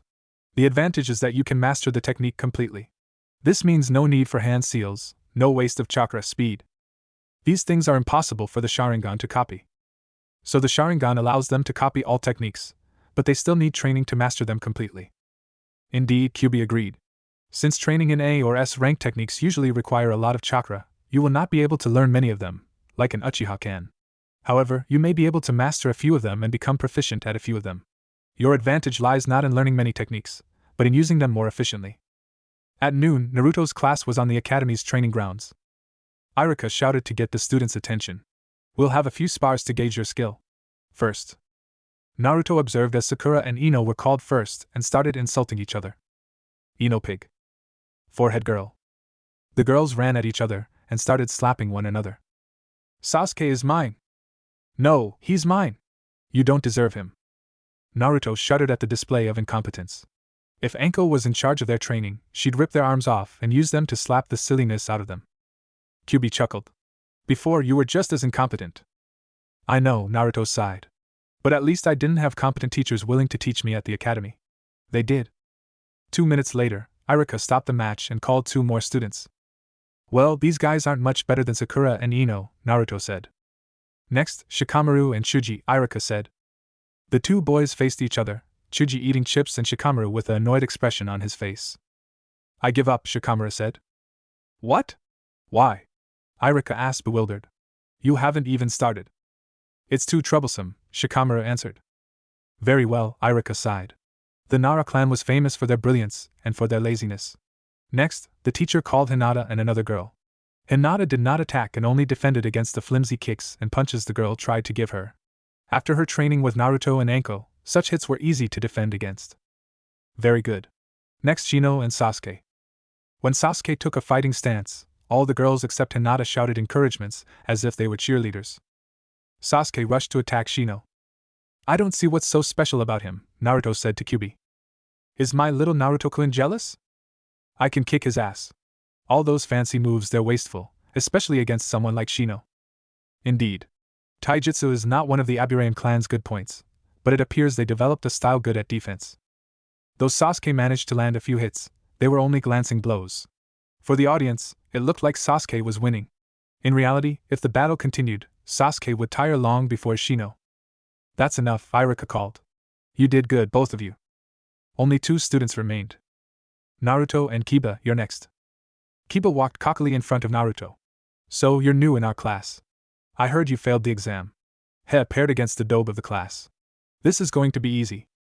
Naruto smiled slightly under his mask. I am going to enjoy this. So, why are you wearing that mask and clothes? Kiba asked. I admit that it makes you look cool, but fancy clothes won't let you win in a fight against me. Begin, Iruka shouted. Kiba rushed towards Naruto and tried to give him a right-hand punch. Naruto's right hand flashed forward, grabbed Kiba's wrist, diverting the hit and jerked backwards, unbalancing Kiba's body. The boy started to fall forwards and Naruto drove his knee in his gut and stepped backwards. Kiba fell to his knees, gasping. Iruka looked impressed. Very good, Naruto, Iruka said. That's all for today. Tomorrow, we'll have a weapons throwing test. Naruto nodded and headed towards a smiling Hinata, ignoring the stares and whispers of the other children. What was that about? Naruto asked Hinata a few minutes later, when they were alone. Shino, Kiba, and Sasuke are considered the strongest fighters in our class. They were surprised that he was defeated so easy, Hinata explained. I see. What about you? Aren't you among the strongest? Between the girls, Sakura and Ino have the highest scores. What? Even before we started training you were stronger than those 2. Thank you, Naruto-kun. I did not like to fight, so I'm not considered that strong. Did not like to fight or do not like to fight? Naruto said with a grin. While at first Hinata hated their spars, now Hinata got used to them, and she actually begun to enjoy them, though she still hated to harm him. Hinata smiled warmly. If I can bring myself to harm you during our spars, I can certainly do the same to others. When Naruto arrived home, lunch was already prepared by a clone. Even if Naruto went to the academy, that did not mean he stopped his usual daily program. Anko was away on a mission, so Naruto continued his training, mostly finishing mastering the techniques Anko gave him. Next morning in the classroom, Hinata arrived before Naruto. She went into the back of the class and sat down in the same place she did the day before. A few minutes later, Ino entered the class. She put her school supplies on her desk and headed towards Hinata. Good morning, Hinata-san. Hinata nodded politely. Good morning, Ino-san. Ino sat next to Hinata, on the seat where Naruto sat the day before. So, you know Naruto? Hinata nodded slightly. I met him a few weeks ago. I train with him on occasion, Hinata lied smoothly, not wanting to make suspicious the blonde girl on Hinata's true relationship with Naruto. Huh, he beat Kiba with only 1 hit. Not even Sasuke managed to beat Kiba so fast. I heard he didn't pass the academy exam. If he didn't pass, how come he's so strong? Naruto-kun used to have horrible chakra control. That's the main reason he failed, Hinata explained carefully, not wanting to enter into details that would bring to bear more questions. The blonde girl nodded. So he has better control now. Hinata smiled slightly. Yes. He found a sensei over the holiday and practiced a few exercises that help with chakra control. That's nice. But if he had so poor chakra control, why didn't his teachers from last year do something? Ino asked with a frown. Hinata's smile dropped, and she sighed. Naruto and the teachers are not on good terms. Naruto did not ask and the teachers said nothing. Oh. So why is he wearing that mask? Does he have some horrible scars? Ino asked with relish. I don't know, Hinata shrugged, annoyed by the question. Ino blinked once and peered at Hinata with curiosity. Say, Hinata-san. I just noticed, but since we begun to talk, you haven't stuttered even once. I managed to cure it. Congratulations. Thank you, Ino-san. The door to the classroom opened and Sasuke entered. Ino saw her crush and stood up. Well, bye, Hinata-san. I have to go and say hello to Sasuke-kun. A few minutes later, Naruto entered the class and headed towards Hinata. Just before Naruto passed Kiba's seat, the boy grinned at him. Morning, Naruto, he said. Naruto stopped and turned towards Kiba. Morning, Kiba, he said with a nod, before continuing towards his seat. Hinata looked at Naruto with a questioning look. I thought Kiba would be upset about yesterday. Yeah, me too. At noon, Irika took his students outside. Like I said yesterday, we'll do target practice today. Class, line up. Shino, you're first. One by one, the students fired 8 kunais at 8 targets. Only Sasuke and Naruto remained. Sasuke. Sasuke walked in front of the targets. He launched his weapons one after another, hitting the center of his targets without fail. Very good, Sasuke, Irika said approvingly. Naruto, you're next. When Naruto and Sasuke passed each other, Sasuke gave him a superior, condescending smirk. What the hell was that? Naruto grumbled silently. I believe it's time to show them a bit of what you're capable of, Kyuubi said. Naruto grinned under his mask and drew 8 kunais, launching them at his targets simultaneously. Naruto hit his target's dead center, just like Sasuke did. The training his clones performed truly gave results. Before Kyuubi, he could barely hit the targets. Now, he almost as good as Tenten. Well done, Naruto, Irika said approvingly. You get bonus points for throwing all kunais at the same time. You're in first place between the boys. Sasuke is second and Shino is third. Ino is first among the girls. Hinata is second and Sakura is third. While most of the boys looked at Naruto approvingly, Sasuke and his fangirls looked quite disgruntled. Hinata finished her duel with her little sister Hanabi by incapacitating her hands with 2 precise strikes. Hinata was always stronger than people thought. In the past, due to her unwillingness to harm others and her lack of self-confidence, she usually lost most spars. However, now, she was different. Having Naruto and Kyuubi changed her. In her spars with Naruto, she hurt him many times and he hurt her as well. She came to accept this as necessary for their progress. Now, when fighting her little sister, she no longer held back as much as she did. Before, she only defended poorly. Now, she used her lessons with Naruto and Anko. She still hated harming Hanabi, but she forced herself to do it. Even so, she always took care to injure her sister as little as she could. That's enough, Hayashi said. Hanabi, you can go and rest. Hanabi gave her father a small bow and her sister an unreadable look before leaving. Hinata. Yes, father? I am glad you managed to finally begin to show your true potential. You have also grown up from your shyness. Hayashi fell silent for a few long moments. Your academy teachers also say you progressed from your last year. Thank you, father, Hinata said politely. Before she met Naruto, she would have been overjoyed to receive her father's praise. She somehow felt a little glad, but also empty. It was a strange feeling. I understand you even made a friend Uzumaki Naruto. Yes, father. I met him before the academy started. He's been helping me with my gentle fist. He's able to recuperate from my hits very fast. Because of that, I asked him to spar with me on occasion. I see, Hayashi said. He looked at Hinata with a peculiar expression for a few seconds and gave Hinata a scroll. This is a secret technique of the main branch, 8 divination signs, 64 palms of the hand. If you manage to learn it, I will give you another one. That is all, he said in dismissal. Next morning, Hinata dressed, took her scroll and headed towards Naruto's home. As it was not a school day, Naruto would be home. Strangely, there were no clones training. Hinata entered the house and headed towards the bedroom. Naruto-kun? Kyuubi-chan? Naruto was asleep, but Kyuubi was awake. Good morning, Hinata-chan, she said. Good morning, Kyuubi-chan. Is Naruto feeling all right? Hinata asked worriedly. Usually, he's awake by now. He's fine, don't worry, Kyuubi grinned. He's just tired. I barely managed to wake him long enough to send his solid clones to work before he fell asleep again. Oh, did you train him to exhaustion again? Hinata asked. Well, he didn't train, but I certainly exhausted him, Kyuubi said with a lecherous grin. Oh, Hinata said, blushing. He won't be waking too soon.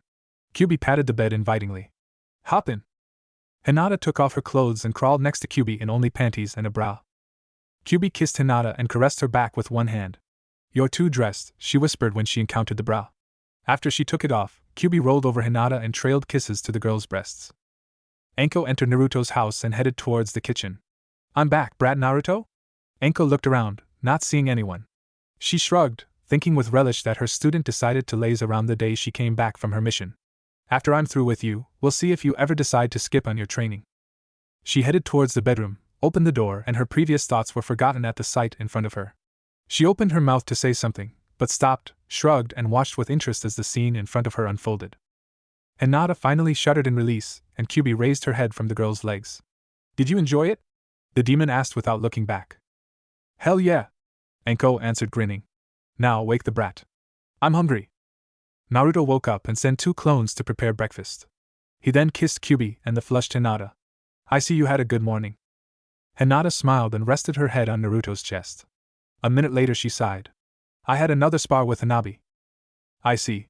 What did your father say? He was pleased by my progress. He cares more about the Bloody Clan than he cares about his daughters, she said sadly. Kyuubi's hand snaked around Hinata, and she tenderly kissed the girl's shoulder. Maybe he cares about you in his own way. As the leader of a powerful clan, he needs a powerful heir. Perhaps he is afraid that if you were to lead the clan and lacked power, you would not only be unable to protect the clan, but yourself. Maybe, Hinata sighed. He gave me a scroll with a secret clan technique, 8 divination signs, 64 palms of the hand. Sounds interesting. Using the gentle fist style, I can force chakra through my hands into an opponent's tenketsu of his body, through 126 strikes. I have to strike 2 times, then 4, 8, 16, 32, and finally 64. This damage forcibly closes his tenketsu, stopping his chakra flow. This then limits the opponent's ability to use techniques, Hinata explained. Sounds hard. Hinata nodded. I don't think I have enough speed to fully use the technique. You will. You just need more training. Naruto sighed. Let's go, breakfast is ready, he said when one of the clones he sent to prepare the food dispersed to inform him. When all 4 sat at the table, Anko raised an eyebrow at Naruto. So your girlfriend really likes sharing? Hinata turned red and ducked her head. Naruto smiled, blue eyes sparkling. He was glad he was asleep when Anko arrived. He did not want to explain his red eyes yet. It was better if Anko didn't know about that part until he could trust her fully. Yeah, are you going to tell the Hokage about this? He asked. Anko shook her head. Nah, the old pervert might die on us if I did. Anko sighed unhappily at Kyuubi. You're lucky. If only Kurenai-chan was as open as Hinata about things like this, she said with a sigh. After they finished eating, they went outside. So, why the hell are your clones not training? Anko asked. I already finished mastering what you told me, so I took a short break. I already mastered the Shuriken Shadow Clone technique. My exploding clone technique is mastered as well. And I trained in your fighting style until I could learn no more from them. To progress further in it, I need more katas, movements, or a sparring partner that's not me. I see. If we go on like this, in a few weeks your taijutsu will be as good as mine. Naruto grinned at the praise. In theory, she continued. In practice, you are not fast or strong enough. You also lack my experience. No amount of training can supplant the experience of true combat. Do you understand? At Naruto's nod, she continued. Remember that many ninja lose their life when they grow too arrogant. You might be strong for a kid your age, but a jounin or a chunin who knew your weakness would have little problem with you. Remember that you can barely hit me when we're fighting. Got it, brat? Yes, Anko-sensei, Naruto nodded soberly. Good, Anko said. Now make 500 clones, she told Naruto. Anko too made a shadow clone. You guys are with me, the clone said to the 500 clones. We're going to continue with taijutsu. A few moments later, after the crowd departed, Anko continued. Naruto, I'm going to teach you another ninjutsu, the body flicker technique, AD rank technique. The body flicker technique is a basic ninjutsu technique. It enables you to appear and disappear in an instant, allowing you to retreat or attack suddenly. You can use nearby elements like leaves to mask your appearance or disappearance. Now, can you tell me how this technique can be adapted to your fighting style? Yeah, Naruto said dreamily. The most obvious is that if my clones use this technique, they can body flicker to quickly get near an enemy and explode or do other things. Good, Anko nodded and demonstrated the technique and explained how to perform it. Now make 500 more clones and put them to work. After the new clones departed, Anko frowned in thought. And you too? Anko-sensei, Hinata interrupted the special jounin. My father gave me a scroll on a family technique, 8 divination signs, 64 palms of the hand. Really? That's a pretty powerful technique. Anko grinned bloodthirstily at Naruto. Well, that settles it. Naruto, make 4 clones. 4 clones appeared and looked at Anko fearfully. Anko smiled innocently at Naruto. You'll be Hinata's practice dummy, since this technique needs a live target if Hinata wants to learn it fast. Okay, Naruto said dully. The 4 clones shifted uncomfortably, wondering what Anko had in store for them. What about us? One of them managed to ask. You guys will be my personal servants for today, and cubies, Anko said, glancing at the demon. Yes. The clones shouted in unison and dashed towards the house. This technique is pretty hard, Anko said. Because of that, you'll stay as a defenseless target at least until Hinata begins to learn its rudiments. Got it? She asked Naruto. Defenseless target, got it, Naruto sighed. I'm sorry, Naruto-kun, Hinata said and looked down. Naruto raised her chin and gave her a quick kiss. There's nothing to be sorry. If you do, then you'll have to reward me after we finish training, okay? He said quietly. Yes, Naruto-kun, she said, smiling brightly. If you are through with the touchy moment, get to work, Anko ordered. Yes, Anko-sensei. Hinata entered a fighting stance and Naruto prepared himself. 8 divination signs, 64 palms of the hand. Hinata rushed towards Naruto. 2. Only 2, Anko said, watching the failed technique. This will take a while. 15 minutes later, the 4 clones that dashed in the house returned with 2 comfy armchairs, a table, and 2 bowls of food. Anko gave Kyuubi a questioning glance, but the red-haired girl shrugged. Both sat in the armchairs and sighed in pleasure as 2 clones started to rub their shoulders. Another 2 were feeding the 2 girls slices of fruits. Naruto was once again the victim of Hinata's technique. He glared balefully at the clones who were relishing their task. It certainly beat getting pummeled by Hinata. The clones smiled cheekily and continued in their task. By the end of the day, Hinata managed to complete the first level of the technique and was working on the second. You need more speed, Anko proclaimed. What do I have to do? Hinata asked. Train more, Anko said, shrugging. Chapter 6. Fight me. Naruto's class was again taken outside for another test. Naruto was thankful that it was not another written test. Those were the most boring, especially now since all the questions were too easy. Class, be quiet and line up, shouted Iruka.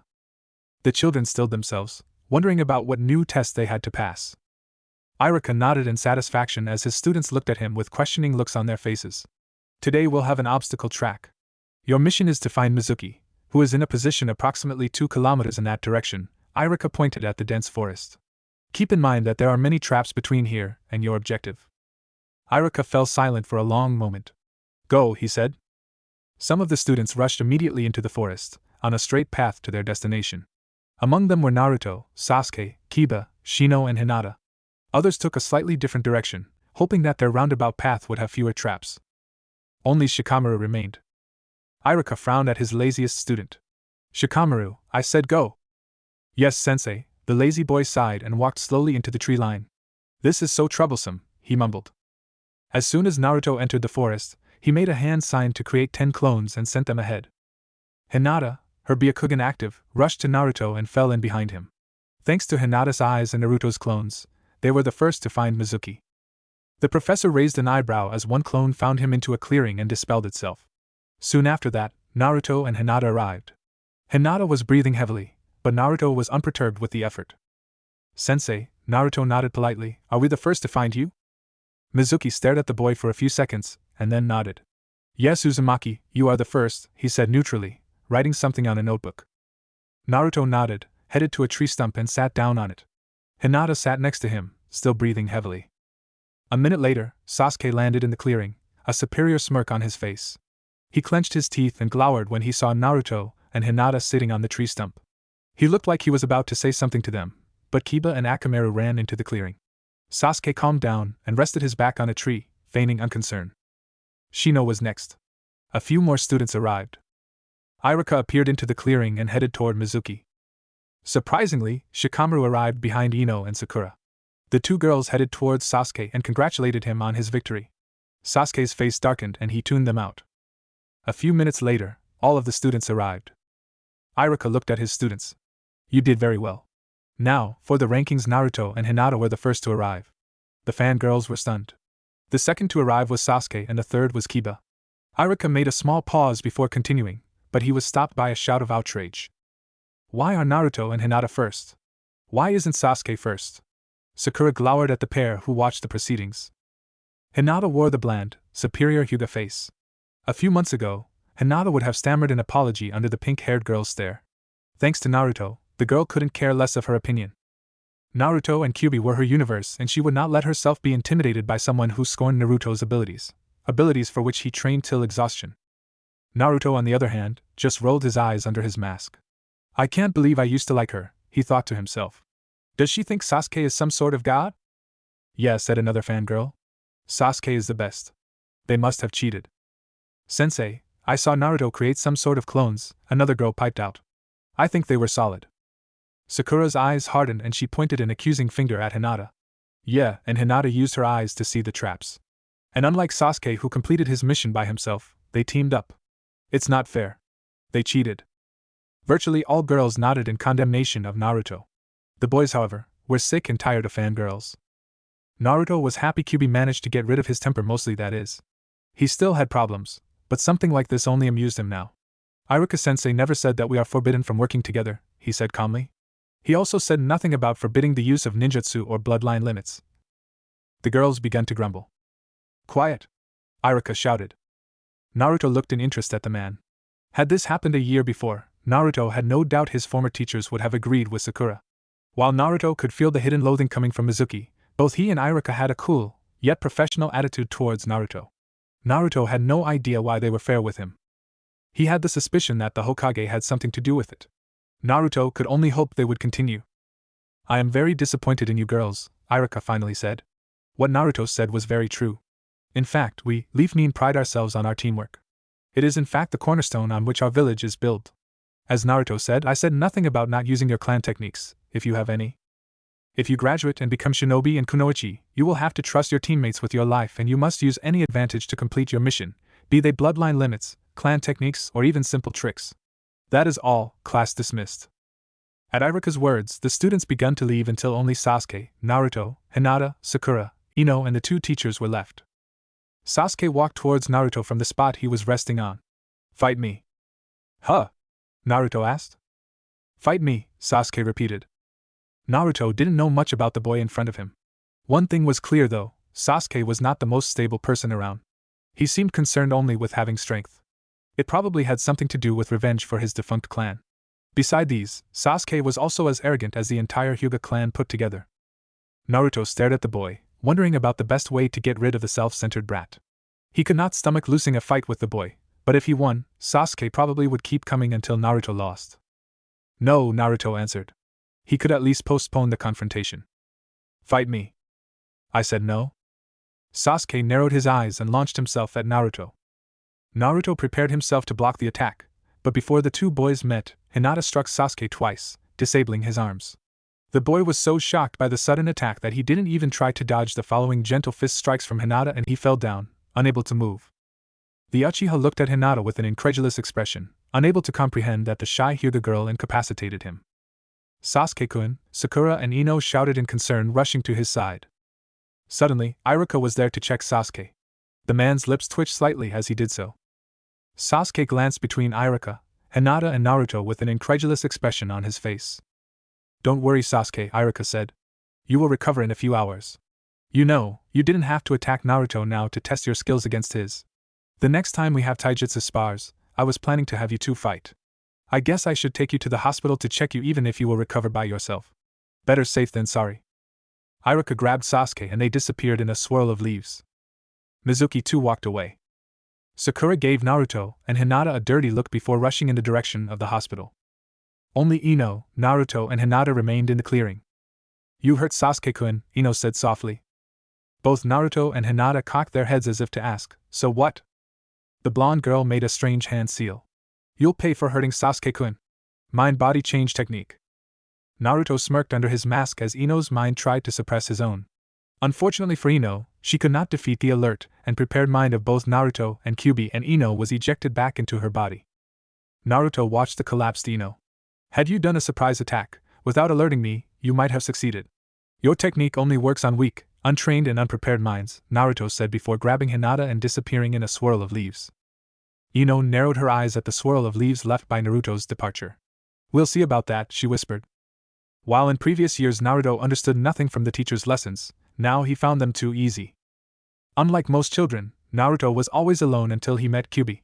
He had no one except the Hokage, the ramen stand owner, and his daughter to answer his questions. However, when he saw the latter two, he was too preoccupied with ramen to ask them anything. The only one who answered some of his questions was the Hokage. Unfortunately, he rarely talked more than once a month with the old man. He managed to find answers to a few of his questions, but that was too little. Naruto, like any other child, needed many things explained.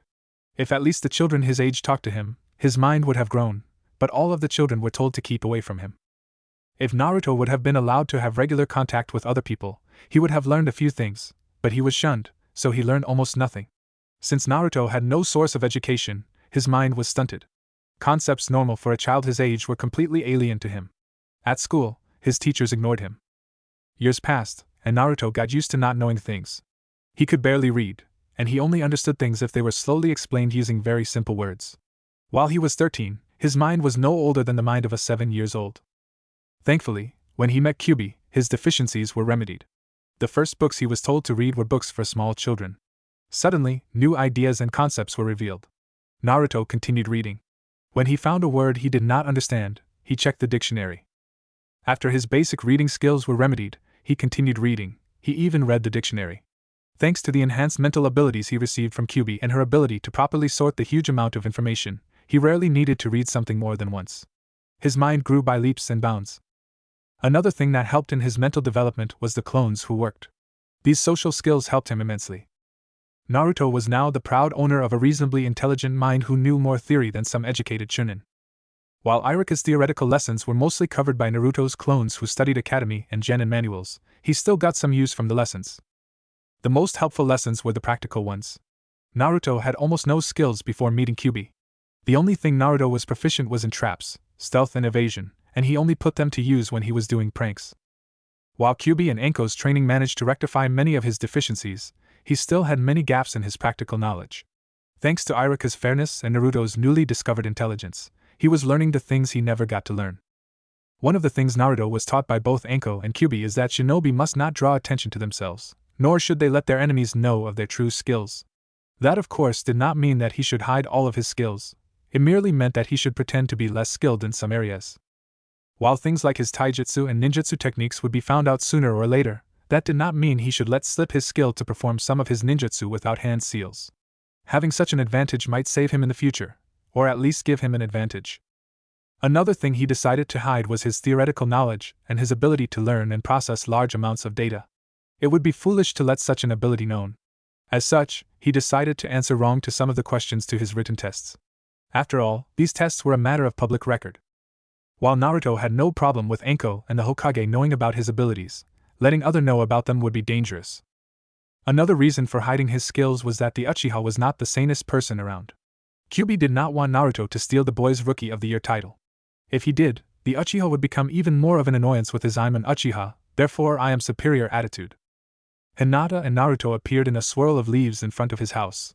They ignored the many clones that trained and entered the house to prepare lunch for 4.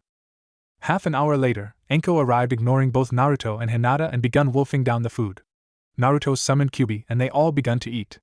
Even if Kyuubi could draw no nourishment from the food, she still enjoyed it. Since Naruto read so many cookbooks and had a few clones working at various restaurants across Konoha, he was a reasonable cook and his fridge and kitchen was always full. Naruto always had clones around the house, so even if Naruto was somewhere else, Anko could always tell one of his clones to prepare some food. The fact was that Anko took full advantage of Naruto's offer of feeding her in exchange for training, so she usually ate at Naruto's or at one of the locals where one of Naruto's clones worked. While most of the girls Naruto's age ate small quantities of food, Naruto, Hinata and Anko ate for 10 people due to their intense training program. Also, Naruto had to feed the constant stream of fox summonings. Fortunately, with all of Naruto's jobs, he had enough money. After they finished eating, Naruto told Anko about his day at the academy. "So why didn't you dodge Yamanaka's attack?" Anko asked. "Those are pretty slow. There's no way you could have not been able to dodge." "I wanted to experience it then, when Hinata was with me and Ino was alone, rather than later when I might have been alone and outnumbered," Naruto shrugged. Anko nodded at the answer thoughtfully. Fair enough, but what if you didn't manage to overpower her mind? Naruto shrugged. In a way, you did the right thing, Anko sighed. I don't think you were in any true danger, and it was better to test it while you had Hinata with you. But if you'd been in true combat, then that would have been one of the stupidest things to do. Naruto winced and Anko was silent for a long moment. While your growth rate is impressive, you're still acting stupid. I think it's time to have this talk. It's time for you to see how our world works, Anko grumbled. You need to know that this world is dangerous and a small mistake can cost not only your life, but the life of your comrades. This is something my former sensei told me. He's a sociopath and a monster, but he's the greatest genius to come from Konoha, so as loath as I do admit it, I should tell you what he told me. Naruto and Hinata were surprised. Anko almost never talked about her former sensei Orochimaru. Naruto heard some things from gossip, but it was hard to separate the truth from the lies. All he knew for sure was that Anko was Orochimaru's student, that he gave her some kind of seal and that with the exception of a select few she was viewed as a traitor and a danger to Konoha. This will be a long lecture, so get comfortable, Anko said. There are 5 great shinobi nations. Each of them are usually led by an S-ranked Kage. These nations are fire, wind, earth, lightning and water. There are other villages, smaller and weaker. Most of them have no S-ranked nin, or if they do, they have at most 1 or 2. Konoha, for instance, has at present 3 S-ranked nin, the Hokage, Jiraiya and Tsunade. We also have 2 S-ranked missing nin, Orochimaru and Itachi. Each one of these S-ranked nin is a true powerhouse. As long as they are unopposed by another S-ranked nin, they can lay waste to an entire village. As an example, we have Itachi who slaughtered his clan. There are 5 ranks of ninja, academy level, genin, chunin, jounin and kage level. Each rank is on a whole different level than the next. For example, usually, a kage should be able to defeat a certain number of jounin, let us say 10.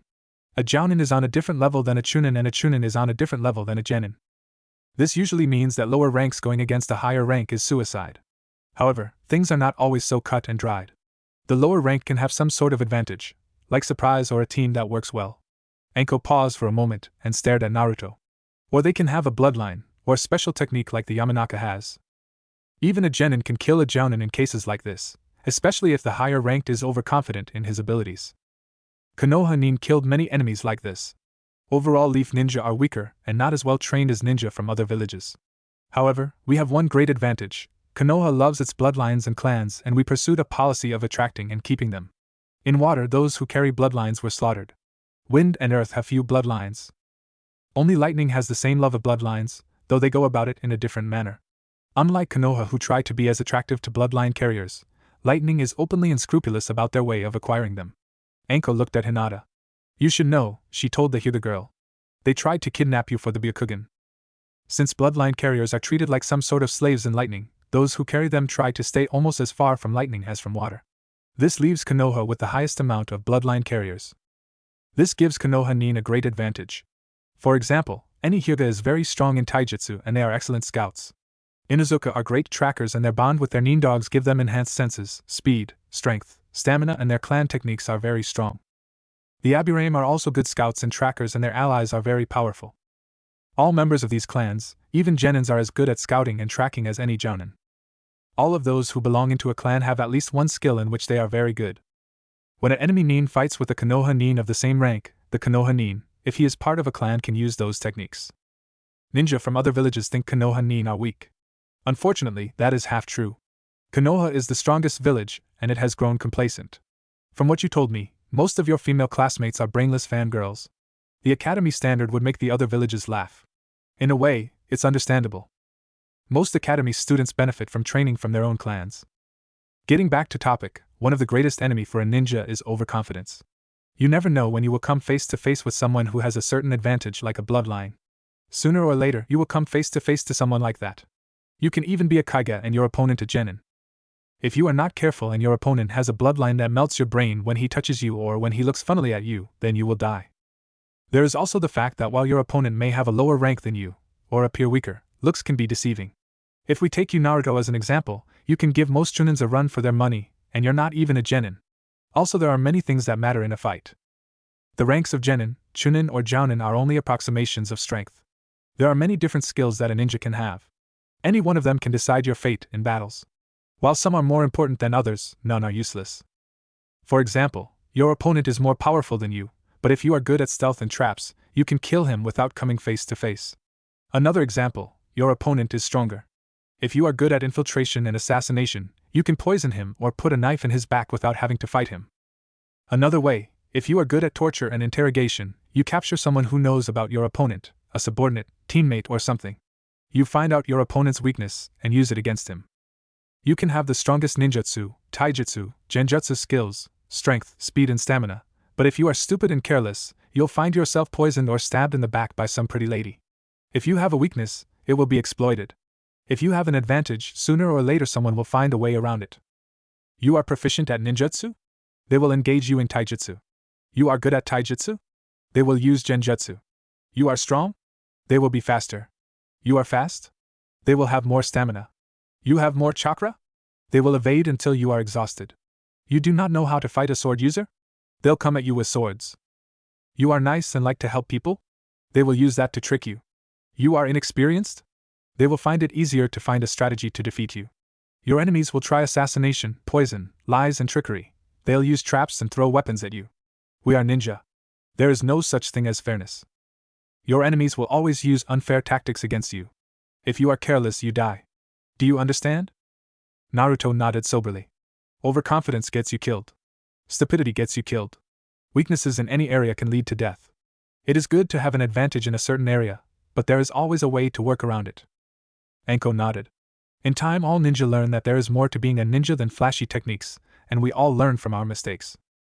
One more thing that you must keep in mind is that even the strongest Kage or a Biju can be defeated by a Jounin through the use of suicide techniques.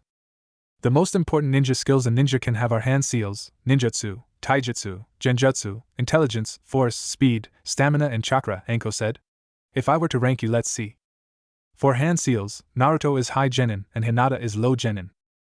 Ninjutsu, Naruto is high genin and Hinata is low genin. Taijutsu, Naruto is mid genin and Hinata is high genin. Genjutsu, Naruto is academy level and Hinata is low genin.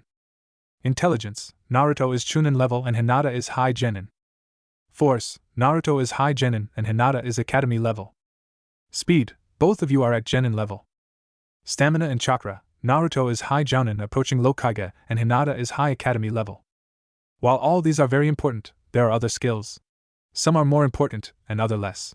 However, any skill can give you an advantage in battle. Some of these skills are chakra control, elemental manipulation, med skills, kinjutsu, ranged weapons, assassination, torture and interrogation, scouting, tracking, stealth, traps, infiltration, survival skills, knowledge, sealing, fuinjutsu, experience, reputation. Both Naruto and Hinata raised an eyebrow at the last skill, but said nothing. For Hinata, your chakra control is at chunin level, med skills are at high genin, ranged weapons at genin level, scouting at jounin level, tracking at chunin level, stealth, traps and knowledge at genin level, sealing low genin, experience at low genin. For Naruto, your chakra control and med skills are at genin level, ranged weapons at chunin level, scouting and tracking at jounin level, stealth at high chunin, traps at high genin, infiltration, survival skills and knowledge at chunin, sealing at low genin, experience at genin level thanks to me, and unfortunately you do have a reputation. Reputation is a double-edged knife. If you have no reputation, your opponents don't know your weaknesses or your strong points. If you do have a reputation, your opponents are more likely to know information about you. While this is usually a bad thing, you can turn it into an advantage. For example, everybody thinks I am insane and bloodthirsty, she grinned. That means that even elite jounin would avoid a fight with me. The yandere was said to be so strong that at his appearance at the site of a battle, his enemies would flee. Sometimes reputation can save you of a lot of trouble. Unfortunately, with reputation come other problems. There will always be people who will try to kill you as a way to prove their strength or gain fame. Naruto and Hinata nodded solemnly. Anko fell silent for a moment, and then she continued. There is a reason I am training you two the way I am. To continue our lesson, the same way a jounin is a whole level above a chunin, an A rank technique is a whole level above a B rank technique. Usually the chakra expended for an A rank technique is about 10 times higher than the chakra expended for a B rank technique. Again, note that I said usually. Techniques are ranked based on a few criteria. First, it is based on chakra consumption. There are other criteria: chakra control, learning difficulty, destructive force, the number of people who are familiar with the technique, the number of people that can learn the technique. Some techniques result in the death or harm to the one who performed the technique, so their rank gets much higher. It is because of this that Naruto's clones can practice E-rank techniques the whole day. As it is now, your clones can master an E-rank technique in a few days. A D-rank technique will be mastered in a matter of weeks, a C-rank technique will be mastered in months, and it will take years to master a B-rank technique. The exception seems to be the shadow clone, summoning techniques and techniques derived from them. You appear to master them faster than I thought. It is probably because of Kyuubi, I think. Again, this is an approximation. You can master them faster if your chakra control and capacity grows and improves. It will also help if you have an elemental affinity. For example, if you have a fire affinity, you will be able to learn fire techniques faster. Another factor is experience, knowledge, and intelligence. Anyway, that's about all for today. Now scram to training. Anko finished. The Naruto clones who worked as hunters arrived home after a hard day's work. One of the ways they helped, beside the steady income, was that every day the clones would bring back some of the game they hunted. As the foxes that acted as sentries and guards over Naruto's home usually ate things like meat in its raw form or cooked, there was a constant need for fresh meat. Since buying large quantities of meat from the village was a bit expensive, even if the one who was doing the buying did not look like Naruto, the hunters brought home fresh meat from their hunts. Fortunately, the summoned foxes were not very large, so they didn't eat too much.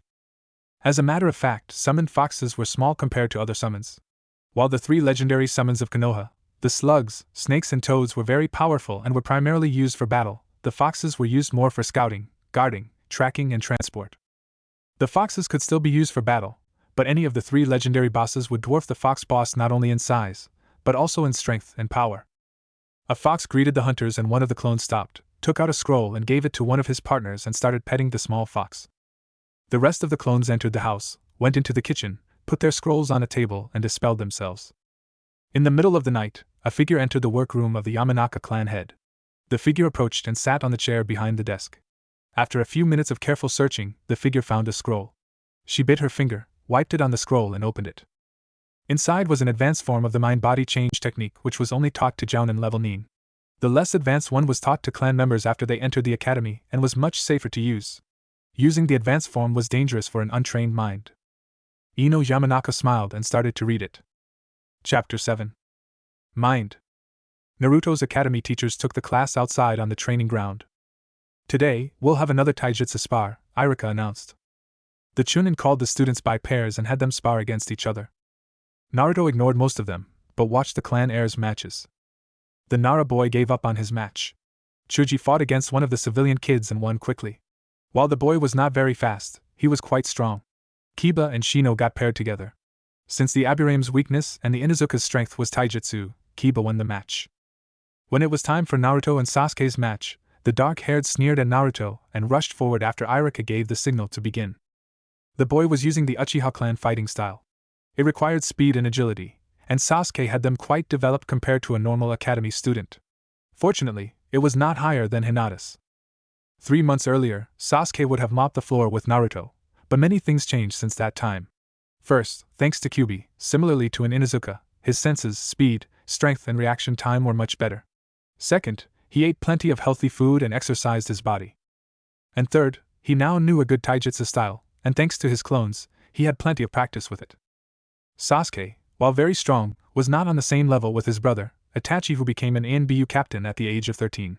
He also lacked the Sharingan. Without it, Sasuke was a normal, if skilled student. His fighting style was designed to take advantage of the Sharingan, and the boy didn't have it.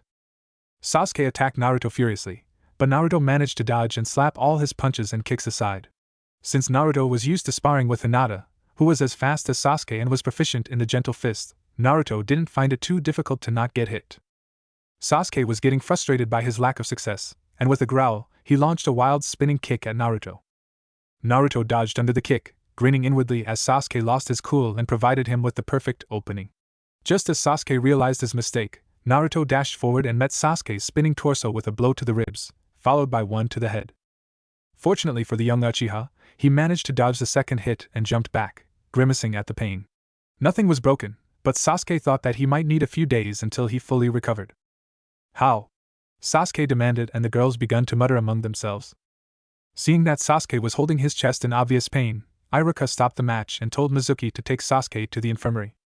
With a final glare, Sasuke left with the Chunin and Iruka called the name of 2 girls. Naruto ignored the rest of the matches until Hinata's turn came.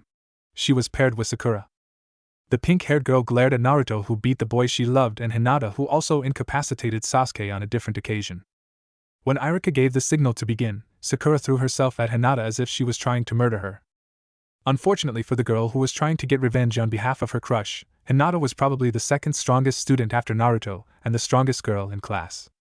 Ino was second and Sakura was third, but they, like the rest of the girls, didn't take their shinobi career too seriously, barely trained and ate far too little for a growing kunoichi. The result was a paralyzed Sakura.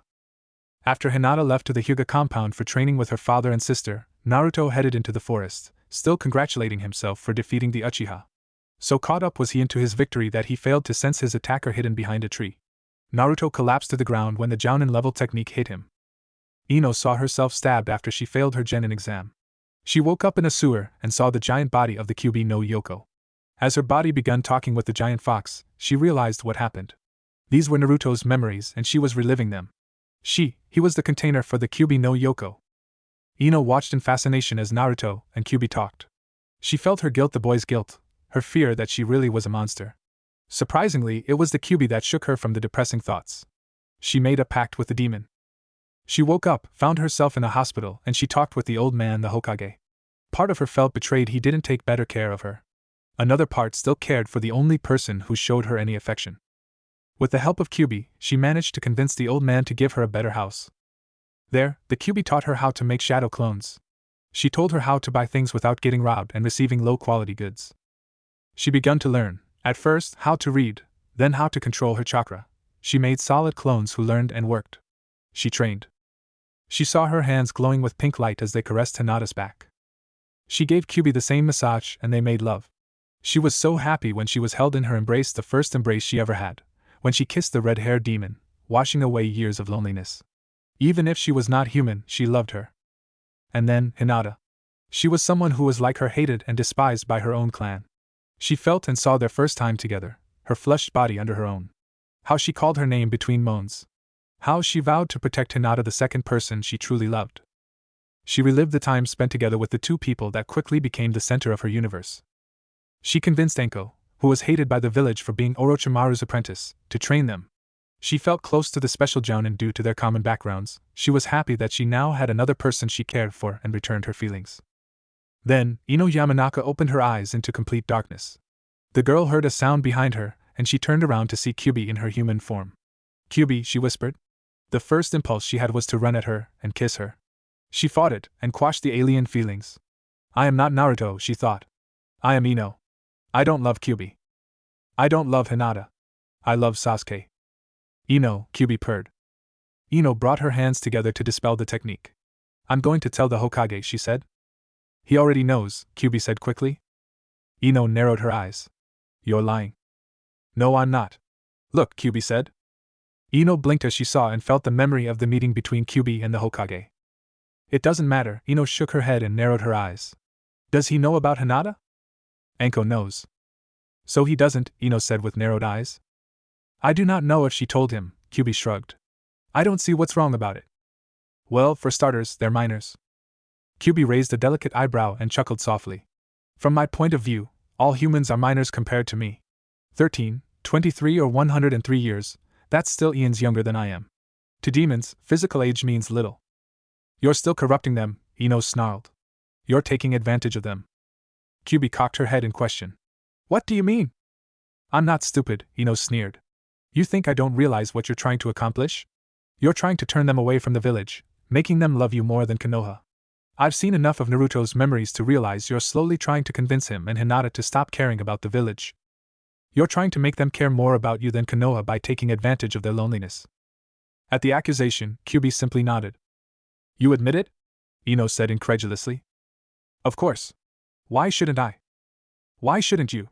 You're trying to make them betray the village. No, I'm not. You just admitted it, Ino said hotly. You can't deny it now. I am teaching them that loyalty and love is earned. As long as the village treats them fairly, they will not betray them, Kyuubi said with an amused quirk of her lips. Whatever, Ino said. I don't understand why Naruto trusts you, a demon.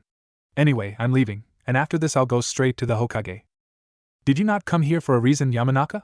What you've seen so far is only the tip. Look deeper. Ino blinked, and she saw a woman feeding her strange-tasting milk. More such scenes replayed in front of her eyes. She felt sick when she drank the strange milk.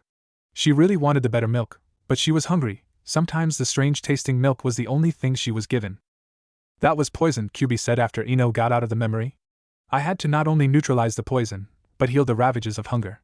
A normal child would have been long dead. He was not even given enough food for a normal child. Demon vessels need more food than normal humans, but Ino flashed through many memories where she did not have enough food. And food was not the only thing Naruto lacked, Kyuubi said. More memories came. She got thrown out of the orphanage, but old man Hokage gave her a small apartment and a monthly allowance. Unfortunately, most shopkeepers wouldn't even allow her to enter their stores. Some of them enjoyed selling Naruto bad or rotten food, faulty equipment, growled Kyuubi. On top of that, they charged him with premium prices. No, Ino shook her head. They can't be all like that. I remember going to some of those stores, they were so nice with me, but… Kyuubi nodded grudgingly. Not all villagers were like this. The truth is that Naruto was mostly protected from direct violence by the Hokage. He wanted Naruto to have a normal life. Unfortunately, others had different plans. Children were told to stay away from Naruto. She wanted to play with other children, but they never wanted to play with her.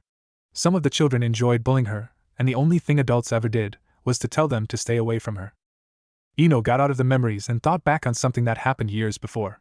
Some boys made fun of Sakura's forehead, and Naruto cheered her up. When Naruto and Sakura parted ways, they looked like they would be good friends.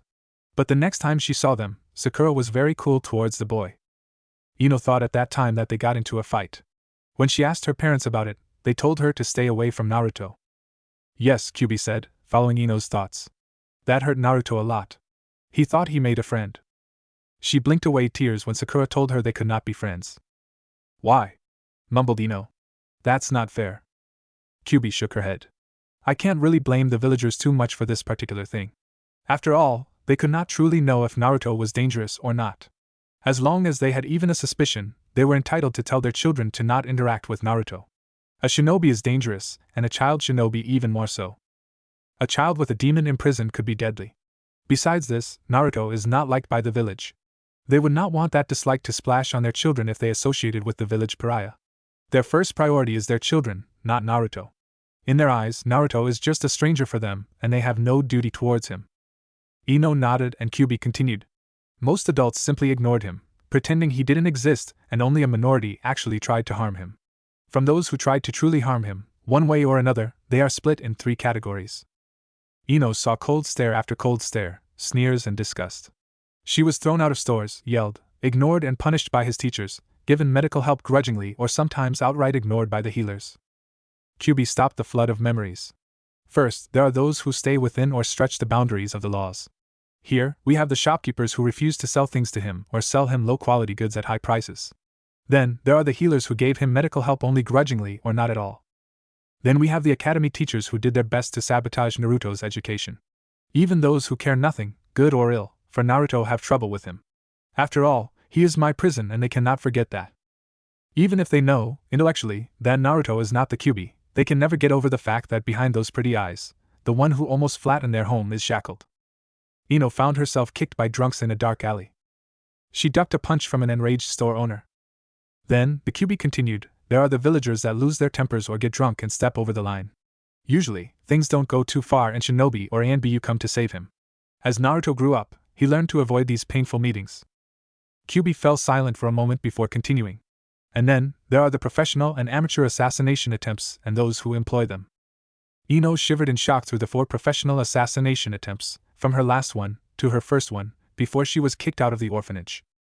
The first 2 times, the demon said, Naruto didn't even realize someone tried to kill him, and he quickly forgot about them. After all, they didn't even leave a scar and they healed overnight. There might have been more attempts on his life, but if there were, the Hokage took care of them.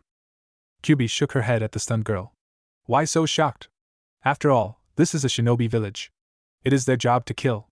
Anyone can hire someone to kill anyone as long as the pay is good. Some don't even need to pay. Some are clan leaders or are part of the village council who have jounin at their beck and call. No, Ino protested, the Hokage can do only so much, Kyuubi interrupted. Yes, he is the leader of the village. Theoretically, he is the absolute ruler of the village. But you can't be so naive to think that anything he wants will happen. Look at Naruto. The third made a law not only to protect Naruto, but also to allow him to have a happy childhood. Did that happen? No, Ino whispered. That is because in Konoha, The Hokage needs the support of the shinobi and civilian population for the village to run smoothly. In other villages, the Kage could have enforced his edicts better, since there, the Kage is truly the absolute leader of the village. But even there, he would have had to not step too much on his subordinates' toes. After all, there are many small ways in which they can make his life harder. This happened in Konoha. The third gave a law, and the villagers chose to respect the letter of the law, but not the spirit.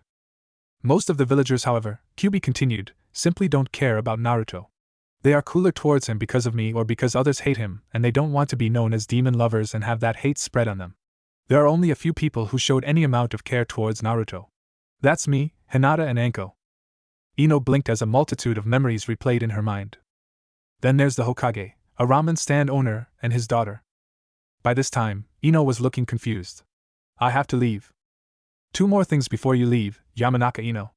Remember that you are not allowed to tell about me to those who do not know it, not even to Sasuke Uchiha. It is a S-class secret. Also an advice, you saw Naruto's mind, perhaps you should see the Uchiha's memories as well. You should see the mind of the one you think you love. Goodbye, Ino. Kyuubi grinned after Ino disappeared. She was just as surprised as Naruto by the attack, and she failed to properly defend Naruto's mind. By the time she realized what was happening, the Mind Walker had already viewed too much of Naruto's memories. Since she doubted Naruto would be pleased if she killed the Mind Walker, Kyuubi was quite upset. Fortunately, she realized that while the Mind Walker found some information she'd rather not be known, it was nothing that would endanger Naruto too much. The only potential problem was her intimate relation with Naruto and Hinata. Still, while it might put Hinata in an uncomfortable position, it was nothing that would endanger them. Even more fortunate was the identity of the Mind Walker. It was Yamanaka Ino. The problem with entering another's mind is that the Mind Walker's mind must be stronger and better trained than the mind of their victims, or patients. There is a reason for that. When a Mind Walker enters a mind, he doesn't view memories like a movie. He lives them senses and emotions, everything. If the Mind Walker's mind is not strong enough, he risks immersing too much in the memories, sympathizing too much with the mind he walks in. One could become so entrenched in them that he would acquire things from the mind they are probing. If unprepared and untrained, one might even become a serial murderer who enjoys slicing people to pieces. Or they could become in love with the love interest of the ones they are probing. Those who are experienced enough can realize when a mind is too strong for them and retreat before their personality is changed too much. They can also shield themselves to a certain extent, based on their skill and the skill of the one they are probing. But Ino Yamanaka was not experienced enough to realize that Kyuubi laid a trap for her when she continued to show her memories of Naruto. Besides those, using the connection Ino established, she enforced and pushed Naruto's feelings deep into Ino's mind. Unfortunately, such an occurrence might be the first and last one. It was unlikely that another untrained Mind Walker would wander into Naruto's mind. Kyuubi grinned to herself. Soon you will be ours, little Mind Walker. With that, Ino entered back into her own body, which was collapsed behind a tree. Naruto stood up, and with a quick glance towards her, he disappeared in a swirl of leaves. Hinata, Hayashi stated when Hinata entered the main family dojo. Hinata walked next to her sister, Hanabi. Father, she replied in a quiet, soft voice, but without any hint of nervousness. The Hyuga clan head was surprised by the change his older daughter went through. Only 2 months earlier, Hinata would have stammered and looked down in a similar situation. Hinata was always a quiet, shy girl, just like her mother. His older daughter suffered even more than him from her death. He knew that she needed something to replace the emotional support her mother offered, but he couldn't be that. He was the clan head first and foremost. If the girl couldn't get over her weakness on her own, then she wasn't fit to replace him as the next clan head. It was better to test her now, while she was still young and her mistakes would harm only her, than to let her assume his duties and fail the clan. Before she began training with the Jinchuriki child, she barely kept pace with Hanabi in their spars. Even if Hinata was 4 years older, she usually lost their fights. It was not that she was so much weaker than her younger sister. He was the Hyuga head and his eyes could see that the girl did not lack the capacity to fight, but the will. She was simply unwilling to harm others, especially her younger sister. She was too much like her mother. But after she began to train with Uzumaki Naruto, she changed. Instead of stammering, she talked in a quiet, soft, but at the same time, firm voice. While before she kept her head bowed, with her eyes to the ground and her shoulders hunched, she now held her back and head straight.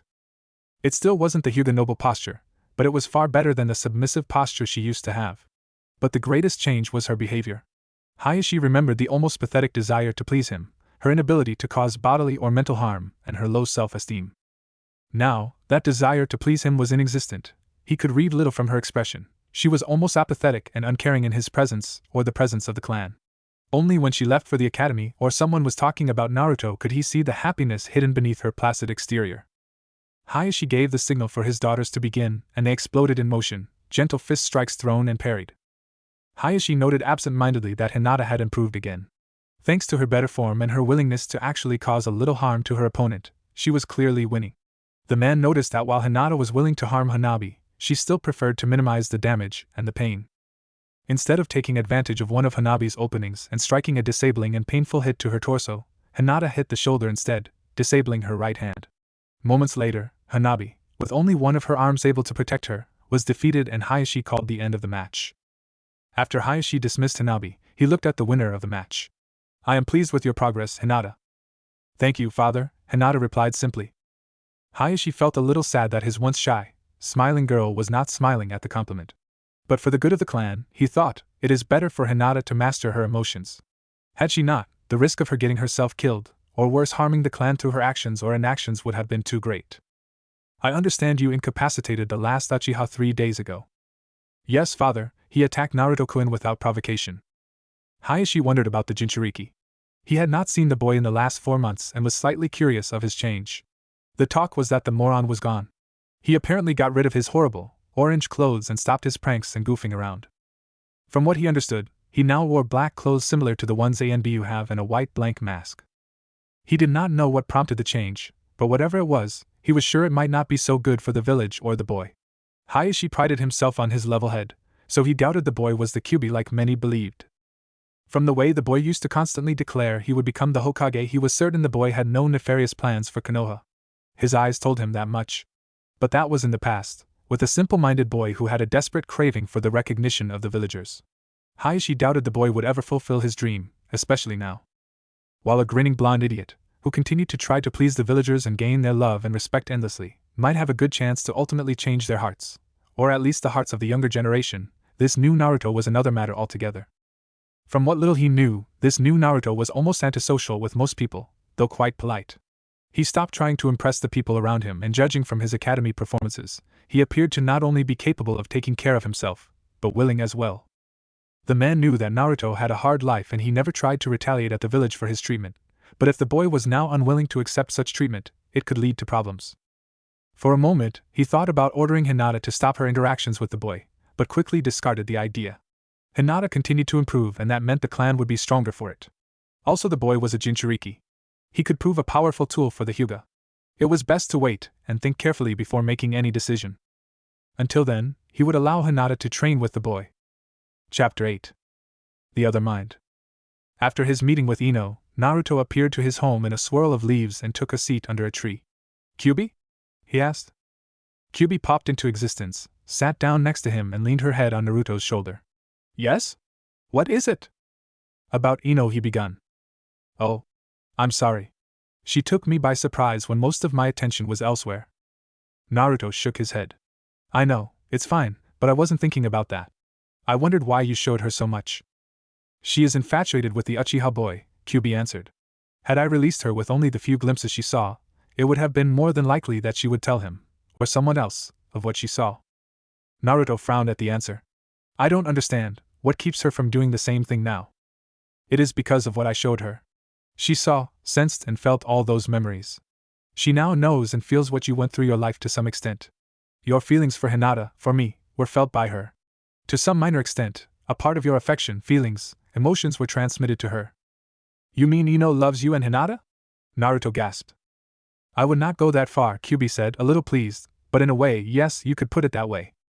"You mean," Naruto's voice trembled, "you brainwashed her?" "In a way, it could be considered that." "Kyuubi, I told you I don't want to harm the villagers."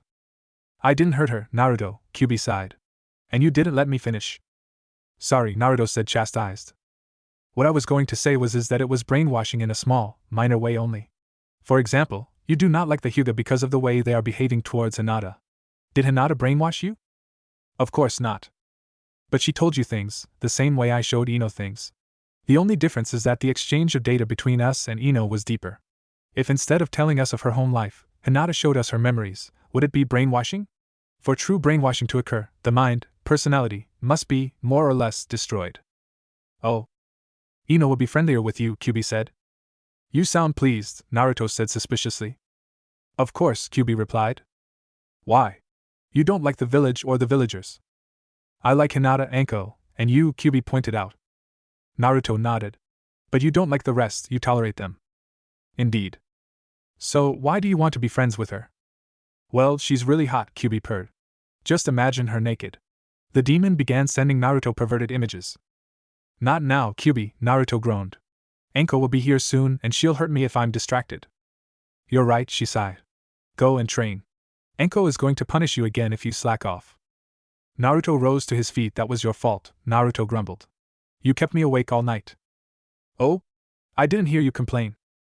Naruto walked away, muttering about perverted kitsune, and Kyuubi sighed in relief. She had promised Naruto to never lie to him, and she always kept her word. Fortunately, Naruto was foiled from continuing with his questions. She did not think Naruto was ready for the full truth. As a demon lord, she possessed a massive intellect. It was a trait common to her kind. The irony was that the humans believed the opposite.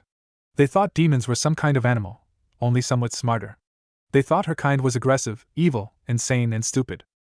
They thought demons were bloodthirsty monsters that had no better things to do than slaughter humans and destroy their civilizations. It was of course a somewhat narrow view, born of their ignorance.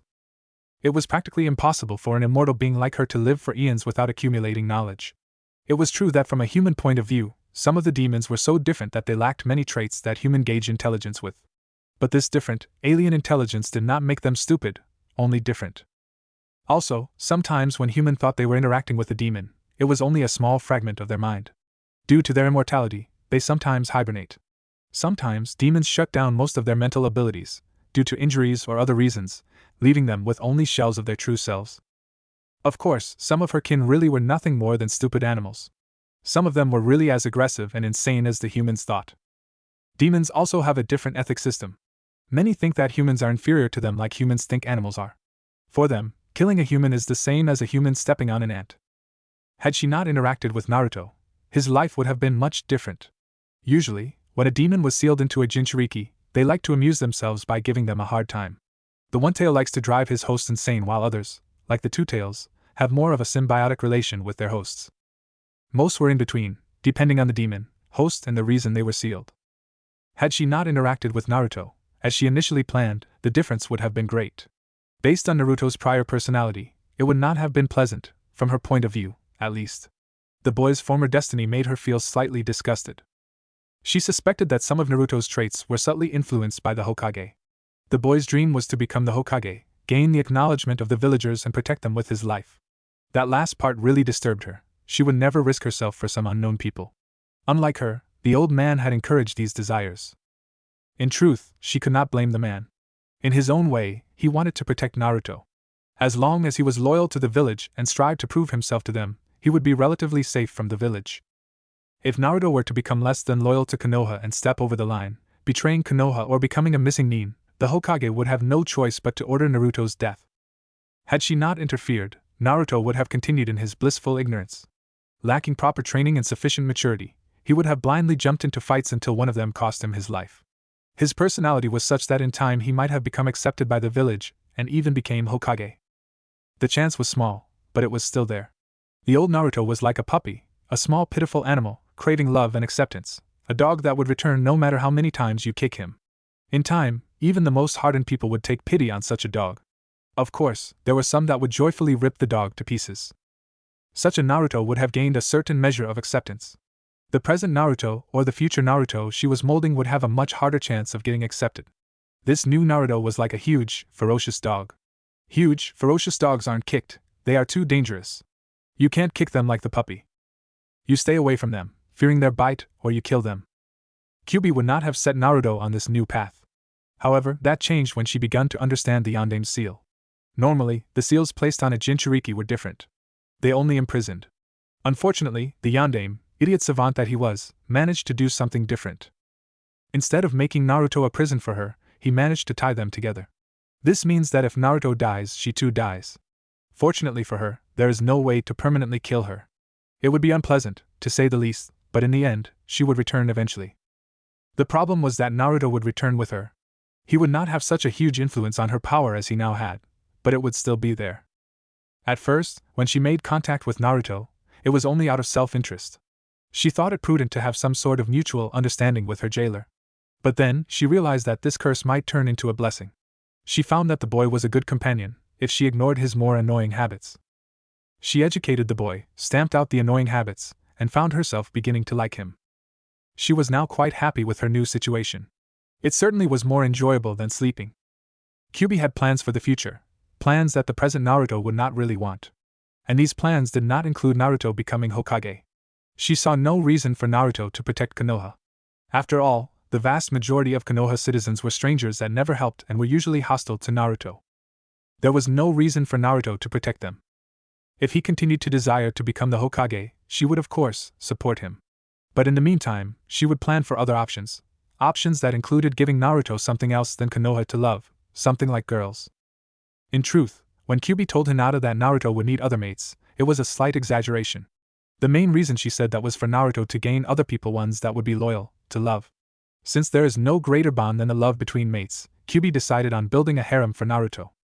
The fun she would have with them was a bonus, but the main reason was more pragmatic. Even before Kyuubi made contact with Naruto, she knew most of what he knew. After that, Kyuubi gained even more access to Naruto's senses that were significantly boosted by their contract. She had always known that the young Hyuga was in love, or infatuated, with Naruto. Only an oblivious idiot like the old Naruto could have missed the signs.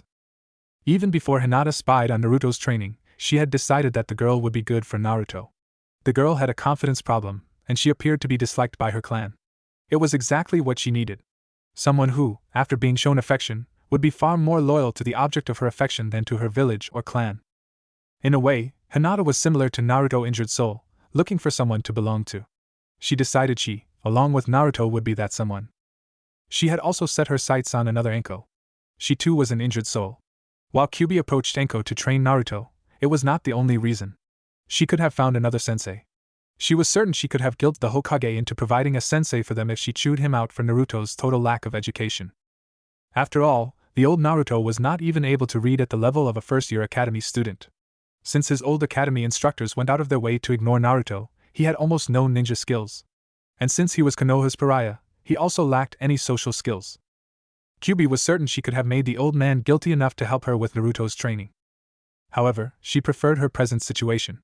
Anko was far better than anything she could have hoped to get from the Hokage. Anko was Kyuubi's second target. The special jounin was not only skilled and experienced, but she was like Naruto and Hinata, hungry for somewhere and someone to belong. Kyuubi was certain that the present Hinata would choose Naruto over her clan and village. She was not certain about Anko, but she was confident that in time, after the Kunoichi's relation with Naruto evolved, or even before that, she too would choose Naruto over Konoha. And Naruto would choose the girls over the village. Kyuubi had no intention of allowing Naruto sacrifice himself for a village that despised him. Even if the village loved him as the Yandere reborn, she would still feel the same. Konoha was a ninja village. As long as Naruto remained loyal, he would have to fight for it. In the end, he would eventually die in one of their many wars. Kyuubi had no intention of allowing this.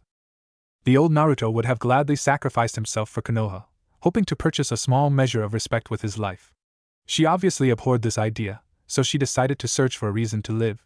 He would live because if he died, Kyuubi also died. She would get over it, but that didn't mean she wouldn't do almost anything to avoid or delay it. He would live for Hinata, because the girl would probably kill herself if he died. She would probably kamikaze herself. He would live for his future mates. They would live for each other. The best way to stay alive is to have a reason for it. She had chosen in Hinata and Anko two skilled, but lonely kunoichi. Their past sorrow was the link that brought them together. People like them would persevere. They would protect and stay loyal to each other. One day, they would have to choose between themselves and Konoha. Kyuubi promised to herself that they would choose her new family. After all, it was the best fun she had in ages. Ino was both a blessing and a complication for her plans. On the one hand, Ino, unlike Hinata and Anko, had a relatively happy life and had no reason to dislike Konoha. If she became a part of their group, the blonde Yamanaka would find it harder to choose Naruto over Konoha, which would, in turn, make it harder for the others. On the other hand, Ino was a mind walker. Having such a useful skill in their group would prove useful. Besides, Ino was really hot. If Naruto learned of her thoughts, he would be displeased. After all, she promised to help him no matter what, and Naruto still wanted to become the Hokage, though not with as much fervor as before. His newfound mental maturity along with Kyuubi and Hinata's affection shattered many of the reason he had for becoming Hokage. After all, when he first decided to become the Hokage, it was only so he would be accepted and gain the respect of the villagers. In his naive, child mind, he saw that the old man was respected and loved, so Naruto thought that if he took the old man's place, he would be respected and loved like the village leader. Fortunately, Naruto was now aware that even if he became the Hokage, that would not mean he would be respected. Even more fortunate was that Naruto now had true love and affection. The respect of the Hokage paled in comparison to the love he received from Hinata and Kyuubi and Anko's friendship. Even so, Naruto still dreamed of becoming the Hokage, and Kyuubi's plans might unsettle him. He might even see it as a betrayal. Kyuubi saw it differently. If Naruto wanted to remain in a village that cared nothing for him, she would support him. In the meantime, she would prepare for the eventual time when Naruto would have to make the hard choice. Kyuubi had no compulsion on manipulating some things that would make Naruto choose the better option. A troubled Ino walked towards the academy. It was a week after she entered Naruto's mind and she was still confused. Until then, she only loved Sasuke, but as she walked to her home, she could only think about Hinata, Kyuubi, and Naruto. She had never cared too much about them one way or another. Even Kyuubi was more of a myth than anything else, and the sudden, new feelings confused her. And now, she somehow cared more for Hinata than Sasuke.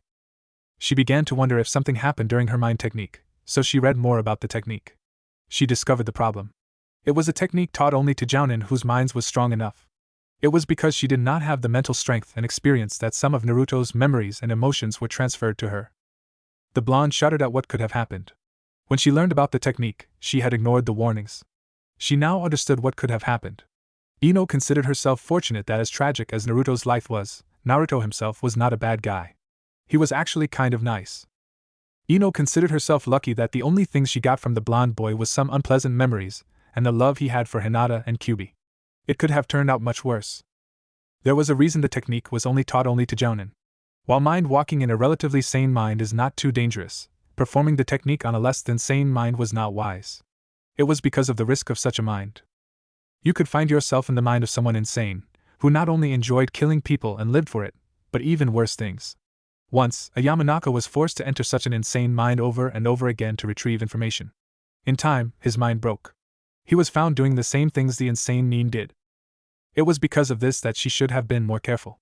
She was not fully trained and she spent far too much time in Naruto's mind.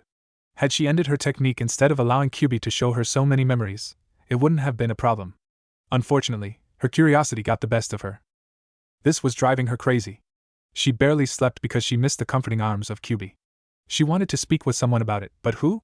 She did not want to break the third's law, but even more, she did not want to harm Naruto by speaking of what she found out while talking with Kyuubi. Damn, Ino groaned. After she reached her classroom, she saw that Sakura was sitting next to Sasuke. Usually, they would race for the privilege of sitting next to the dark prince of their dreams, but somehow, in the past week Ino didn't feel like it. Sakura smirked at Ino, so the blonde girl took a seat next to Shikamaru. Ino glanced at her former best friend who was trying to ask Sasuke out for a date. She wished Sakura was still her friend so they could talk, but Sakura had declared herself a rival for Sasuke's affection and broke their friendship. At that time, Ino was hurt by her friend's choice, since she wouldn't have broken her friendship over a boy, even if it was Sasuke. Sasuke, Ino sighed. He's so cool with his tragic past, but Naruto too had a tragic past, and he was nothing like Sasuke. Sasuke was cold with everyone, Naruto was the same, except he cared for and loved Kyuubi and Hinata. Ino sighed again. I'm so confused, she thought. When Naruto and Hinata entered the classroom, Ino quashed the impulse to hug and kiss Hinata. She wanted to go to Naruto and hug him. But she loved Sasuke, didn't she? So she ignored her feelings.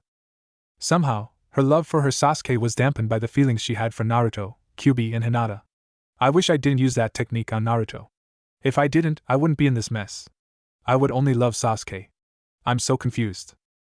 Ino's eyes grew wide as she suddenly remembered Kyuubi's advice, to see what was in Sasuke's mind. She wanted to know how and what Sasuke really was. After mind walking in Naruto's mind, she felt she knew him as well as she knew herself. Naruto glanced at Ino, who was staring at Sasuke. I guess Ino is still the same, he thought. She's still obsessed with the Uchiha. Kyuubi watched from inside Naruto, using his senses. Her tails swished in anticipation and she chuckled. Yes, girl, she thought. Look in the Uchiha's mind. See how the one you are infatuated with is really like. Ino concealed herself in Sasuke's training ground, behind some bushes. Should I really do this? Ino asked herself. One corner of her mind knew it was not wise to use the technique again. Another corner told her to do it. It wasn't like Sasuke would influence her in any way she didn't want. She now knew to not stay inside a mind for too long, especially if she felt too much emotion. And it was Sasuke. She really wanted to know what he felt. An exhausted Sasuke was hitting a training log. With some luck, he'll think he collapsed from exhaustion. With a hand sign, Ino's mind entered the Uchiha boy's mind. Both of them collapsed to the ground. Ino walked toward the Uchiha district. She saw dead bodies. Ino learned some tricks after she used the technique on Naruto. The mind walker concentrated and the memory faded away. While she was curious to see what happened, she was not foolish enough to relive the massacre. Ino let go and slipped in another memory. Itachi was about to kill her mother. Again, Ino dispelled the memory. Ino was suspended on a cross. Itachi had a sword in his hand. Itachi was about to. If you want to kill me, despise me, hate me, and live in an unsightly way, run, and cling to life, and then someday, when you have the same eyes as I do, come before me. Ino grew frustrated after each try. Every time, she saw something from the Uchiha massacre. It was as if this was the only thing Sasuke was thinking about. She decided to try another thing. She concentrated on the academy, her class and classmates. She entered the class. Weaklings, all of them. Sasuke-kun! Two of his fangirls shouted. It was Ino and Sakura. Useless, both of them and all girls in her class, not fit to bear Uchiha children. Annoying. She ignores them. Her eyes fall on Naruto. Next time I will defeat you. Itachi, I will kill you. Ino's body opened her eyes. She immediately fled. She didn't stop running until she got home, where she locked herself in her room. That can't be, she mumbled. Was that the boy she loved? Was that her Sasuke-kun? Someone obsessed with the death of his clan and killing Itachi? Every time she viewed a random memory, it had something to do with Itachi. Everything paled to his hate, rage, loathing. He cared nothing for anyone. She was nothing. His mind was so dark. Even Kyuubi felt somewhat comforting. She was useless. Naruto's mind was nicer. Weakling. She wanted a hug. Hinata. Kyuubi. Naruto, he cared. He loved them. He was nice, warm. Ino shivered. Sasuke was cold and clammy. Naruto would do anything for Hinata. Sasuke cared only for power. She never wanted to feel that. Empty. Cold. Hate. Rage. What would have happened if she stayed in Sasuke's mind for too long? Would she have turned into that? To hate someone like that? Ino crawled into her bed. She hugged herself and fell asleep shivering. Her body relaxed. She smiled. Kyuubi Ino sighed. What if Naruto has harem with FemKyuubi Hinata Anko FemHaku? And thanks for watching my video till the end. If you enjoyed this content, then do consider subscribing to my channel, and leave a like if you guys need the next part, comment down, and thanks for watching the video, and see you guys in the next video.